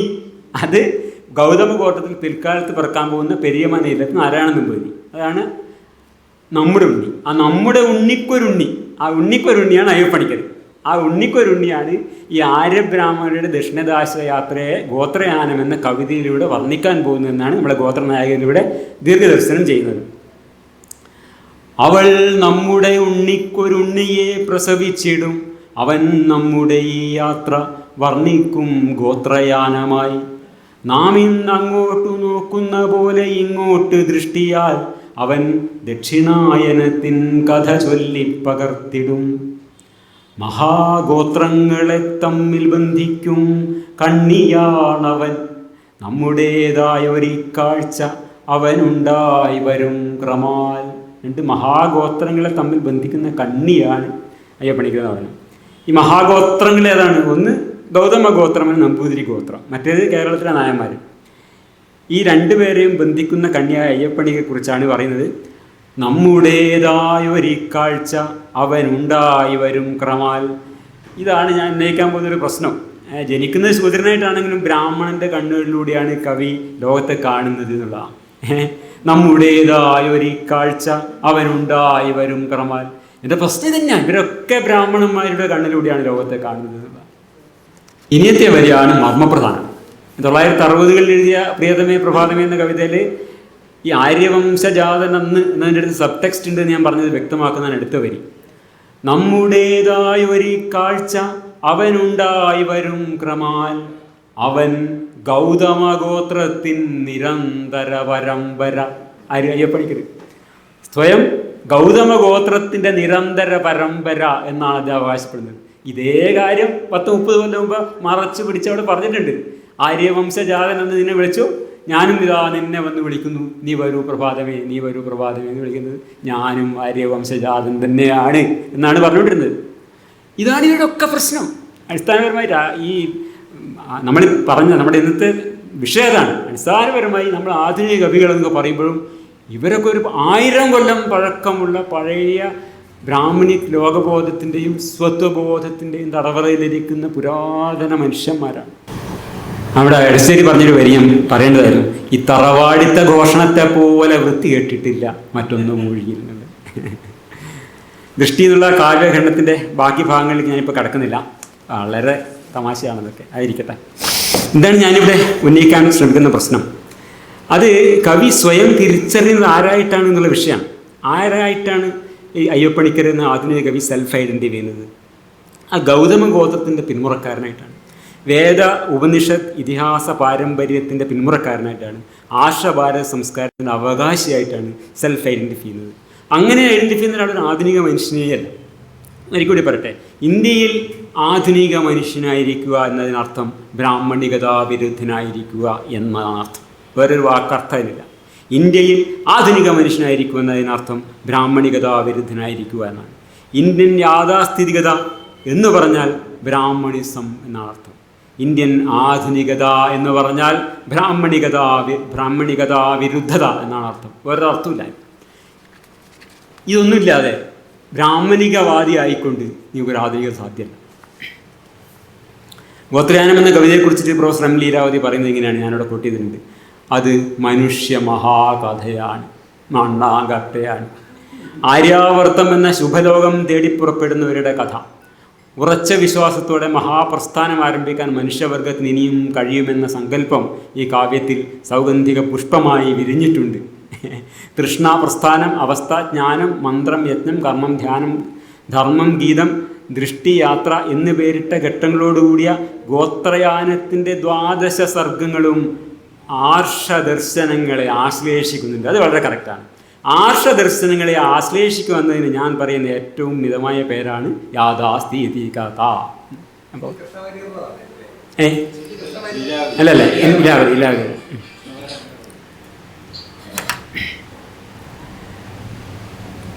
അയ്യപ്പണിക്കരുടെ ആധുനികത എന്ന് പറയുന്നത് കേവലം മുഖം മിനുക്കിയ യാഥാസ്ഥിതികത മാത്രമാണ്. ഞാനിതൊക്കെ അവസാനിപ്പിക്കുകയാണ്. ഇതൊക്കെ പറയുമ്പോൾ ഞാൻ കേൾക്കാൻ പോകുന്ന ഒരു പ്രധാന വിമർശനം, ഞാൻ ജാതി കുഴിച്ചെടുക്കുന്നു എന്നായിരിക്കും. അയ്യപ്പണിക്കരെ പോലെ സർവ്വസമ്പന്നനായിട്ടുള്ള ഒരു മഹാവ്യക്തിയെ ഒരു ജാത്യാഭിമാനിയും ബ്രാഹ്മണ സ്തുതിപാഠകനും ഒക്കെ ആയിട്ട് അവതരിപ്പിച്ചത് വലിയ പാതകമാണ് എന്ന് തീർച്ചയായും ചിലർ പറയും. അവരോടൊക്കെ എനിക്ക് പറയാനുള്ളത്, ഞാൻ അയ്യപ്പണിക്കർ പറഞ്ഞത് എടുത്തു കാണിക്കുക എന്ന കാര്യമേ ചെയ്തിട്ടുള്ളൂ. ഇവരത് പൂഴ്ത്തി വെച്ചു. ഇവരാ ഭാഗമൊന്നും വർണ്ണിക്കാനോ വ്യാഖ്യാനിക്കാനോ പോയിട്ടില്ല. അപ്പോൾ ഞാനത് എടുത്തു കാണിച്ചുള്ള കാര്യം ചെയ്തിട്ടുള്ളൂ. സ്തുതിപാഠകർ വളരെ സൗകര്യപൂർവ്വം കണ്ണടച്ച ഭാഗങ്ങളെ ഞാൻ ഹൈലൈറ്റ് ചെയ്തു മാത്രം. ആര്യ ശൗര്യക്കാരനായ പിതാവിനെ ജനിച്ച ഗൗതമ ഗോത്രത്തിൻ നിരന്തര പരമ്പരയിൽപ്പെടുന്ന ആളാണ് താൻ എന്നൊരു കവി പരപ്പുറത്ത് കയറി വിളിച്ചു പറയുമ്പോൾ അതിൽ യാതൊരു പ്രശ്നവുമില്ല. നമ്മളതിന് ചെവി കൊടുത്താൽ, നമ്മളത് ഹൈലൈറ്റ് ചെയ്താൽ അത് വലിയ പ്രശ്നമായി. അത് ജാതി കുഴിച്ചെടുക്കലായിപ്പോയി. ഈ കവിതാ സാഹിത്യ ചരിത്രം എഴുതുന്ന പ്രൊഫസർ ലീലാവതിക്ക് ഈ കവിത വായിച്ചപ്പോൾ ഈ ആര്യബ്രാഹ്മണ പാരമ്പര്യ അഭിമാനമൊന്നും ഒരു പ്രശ്നമായിട്ട് തോന്നിയിട്ടില്ല. പുകഴ്ത്തിക്കൊണ്ടല്ലാത്ത ഒരു വാചകവും ആ കവിതയെക്കുറിച്ച് ലീലാവതി ടീച്ചർ പറഞ്ഞിട്ടില്ല. എന്തുകൊണ്ടാണ് ഇങ്ങനെ? ഈ സാഹിത്യ നിർമ്മാതാക്കളുടെയും നിരൂപകരുടെയും ഒക്കെ ഭാവുകത്വം എന്നത് ആധുനികതാപൂർവമായ ഭാവുകത്വമാണ്. അവിടെ ഈ തറവാടിത്ത ഘോഷണമൊക്കെ വളരെ സ്വാഭാവികവും സ്വാഗതാർഹവുമാണ് എന്നതുകൊണ്ടാണ് എന്നാണ് ഞാൻ വിചാരിക്കുന്നത്. മലയാളത്തിലെ വലിയ കവികളായിട്ട് എണ്ണപ്പെടുന്ന 4 കവികളെക്കുറിച്ച് സംസാരിക്കുമ്പോൾ അവരർഹിക്കുന്ന ദാർശനിക ഗൗരവത്തോടെ ട്രീറ്റ് ചെയ്തില്ല എന്നൊരു ആക്ഷേപം ഒരുപക്ഷെ വരാനിടയുണ്ട് എന്ന് ഞാൻ വിചാരിക്കുന്നു. എൻ്റെ ഉദ്ദേശം ഈ കവികളുടെ കവിതാലോകത്തെ സമഗ്രമായി വിലയിരുത്തി വിധി പറയുക എന്നതല്ല എന്നതാണ് ഒരു കാര്യം. അങ്ങനെ ഒരു സമഗ്ര വിലയിരുത്തലല്ല, ആധുനികർ എന്ന വിശേഷണത്തിന് ഇവർക്ക് അർഹതയുണ്ടോ എന്ന് പരിശോധിക്കുക മാത്രമായിരുന്നു എൻ്റെ ഉദ്ദേശം. എങ്കിലും പറയട്ടെ, ഇവരൊന്നും അത്ര വലിയ ദാർശനിക ഗൗരവത്തോടെ ട്രീറ്റ് ചെയ്യപ്പെടേണ്ടതില്ല എന്നാണ് എൻ്റെ അഭിപ്രായം. തിരുവല്ല ശ്രീവല്ലഭ ക്ഷേത്ര പൂജാരി ആവുക എന്നത് തൻ്റെ ജന്മനിയോഗമാണ് എന്ന് കരുതുക. നിൻകഴൽ ചെന്താർ സേവയിലല്ലി സുഹൃതം ശ്രീവല്ലഭോ രക്ഷതു എന്ന് കവിത എഴുതുന്ന വിഷ്ണുനാരായണൻ നമ്പൂതിരിയെ ആധുനികമായ സായൻസികമായ ലോകവീക്ഷണം പുലർത്തുന്ന ഒരാൾക്ക് ഒരു തരത്തിലും ഗൗരവമായി എടുക്കാൻ പറ്റില്ല. അതുപോലെ ബാലഗോകുലത്തിന് പ്രാർത്ഥനാഗീതം എഴുതി കൊടുക്കുന്ന കക്കാടി ലോകബോധത്തിന് ആഴത്തിൽ വേരൂടിയ വൈയർത്ഥാവബോധം തുടങ്ങിയ തത്വശാസ്ത്ര കിരീടമൊക്കെ ചാർത്തി കൊടുക്കുന്നത് അസംബന്ധ ഡെക്കറേഷൻ പണി മാത്രമാണ് എന്നാണ് എൻ്റെ അഭിപ്രായം. ഞാൻ അവസാനിപ്പിക്കുകയാണ്. മലയാളത്തിൽ വളരെ കൊണ്ടാടപ്പെട്ടിട്ടുള്ള 4 ആധുനിക കവികളെ, അവരെയൊക്കെ ആദ്യമായി ഞാൻ സാമാന്യം ഗൗരവമായി വായിച്ച് പഠിക്കാനിടയായ ഒരു സമാഹാരത്തിലെ കവിതകളെ സ്പർശിച്ചുകൊണ്ടും മറ്റു ചില കവിതകളെ കൂടി പരിഗണിച്ചുമൊക്കെ അവർക്ക് നൽകപ്പെട്ട ആ ആധുനിക മുദ്ര അവർ അർഹിക്കുന്നുണ്ടോ എന്നൊരു വിലയിരുത്തൽ നടത്താനാണ് ഞാൻ ശ്രമിച്ചത്.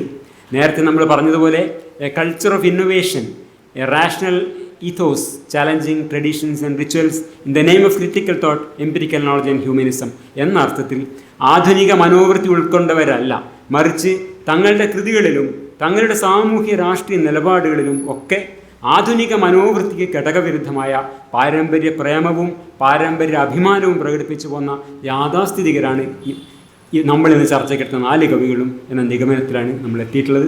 ഇത്രയും നേരം എന്നെ ക്ഷമാപൂർവ്വം ശ്രദ്ധിച്ച എല്ലാവർക്കും നന്ദി, നമസ്കാരം.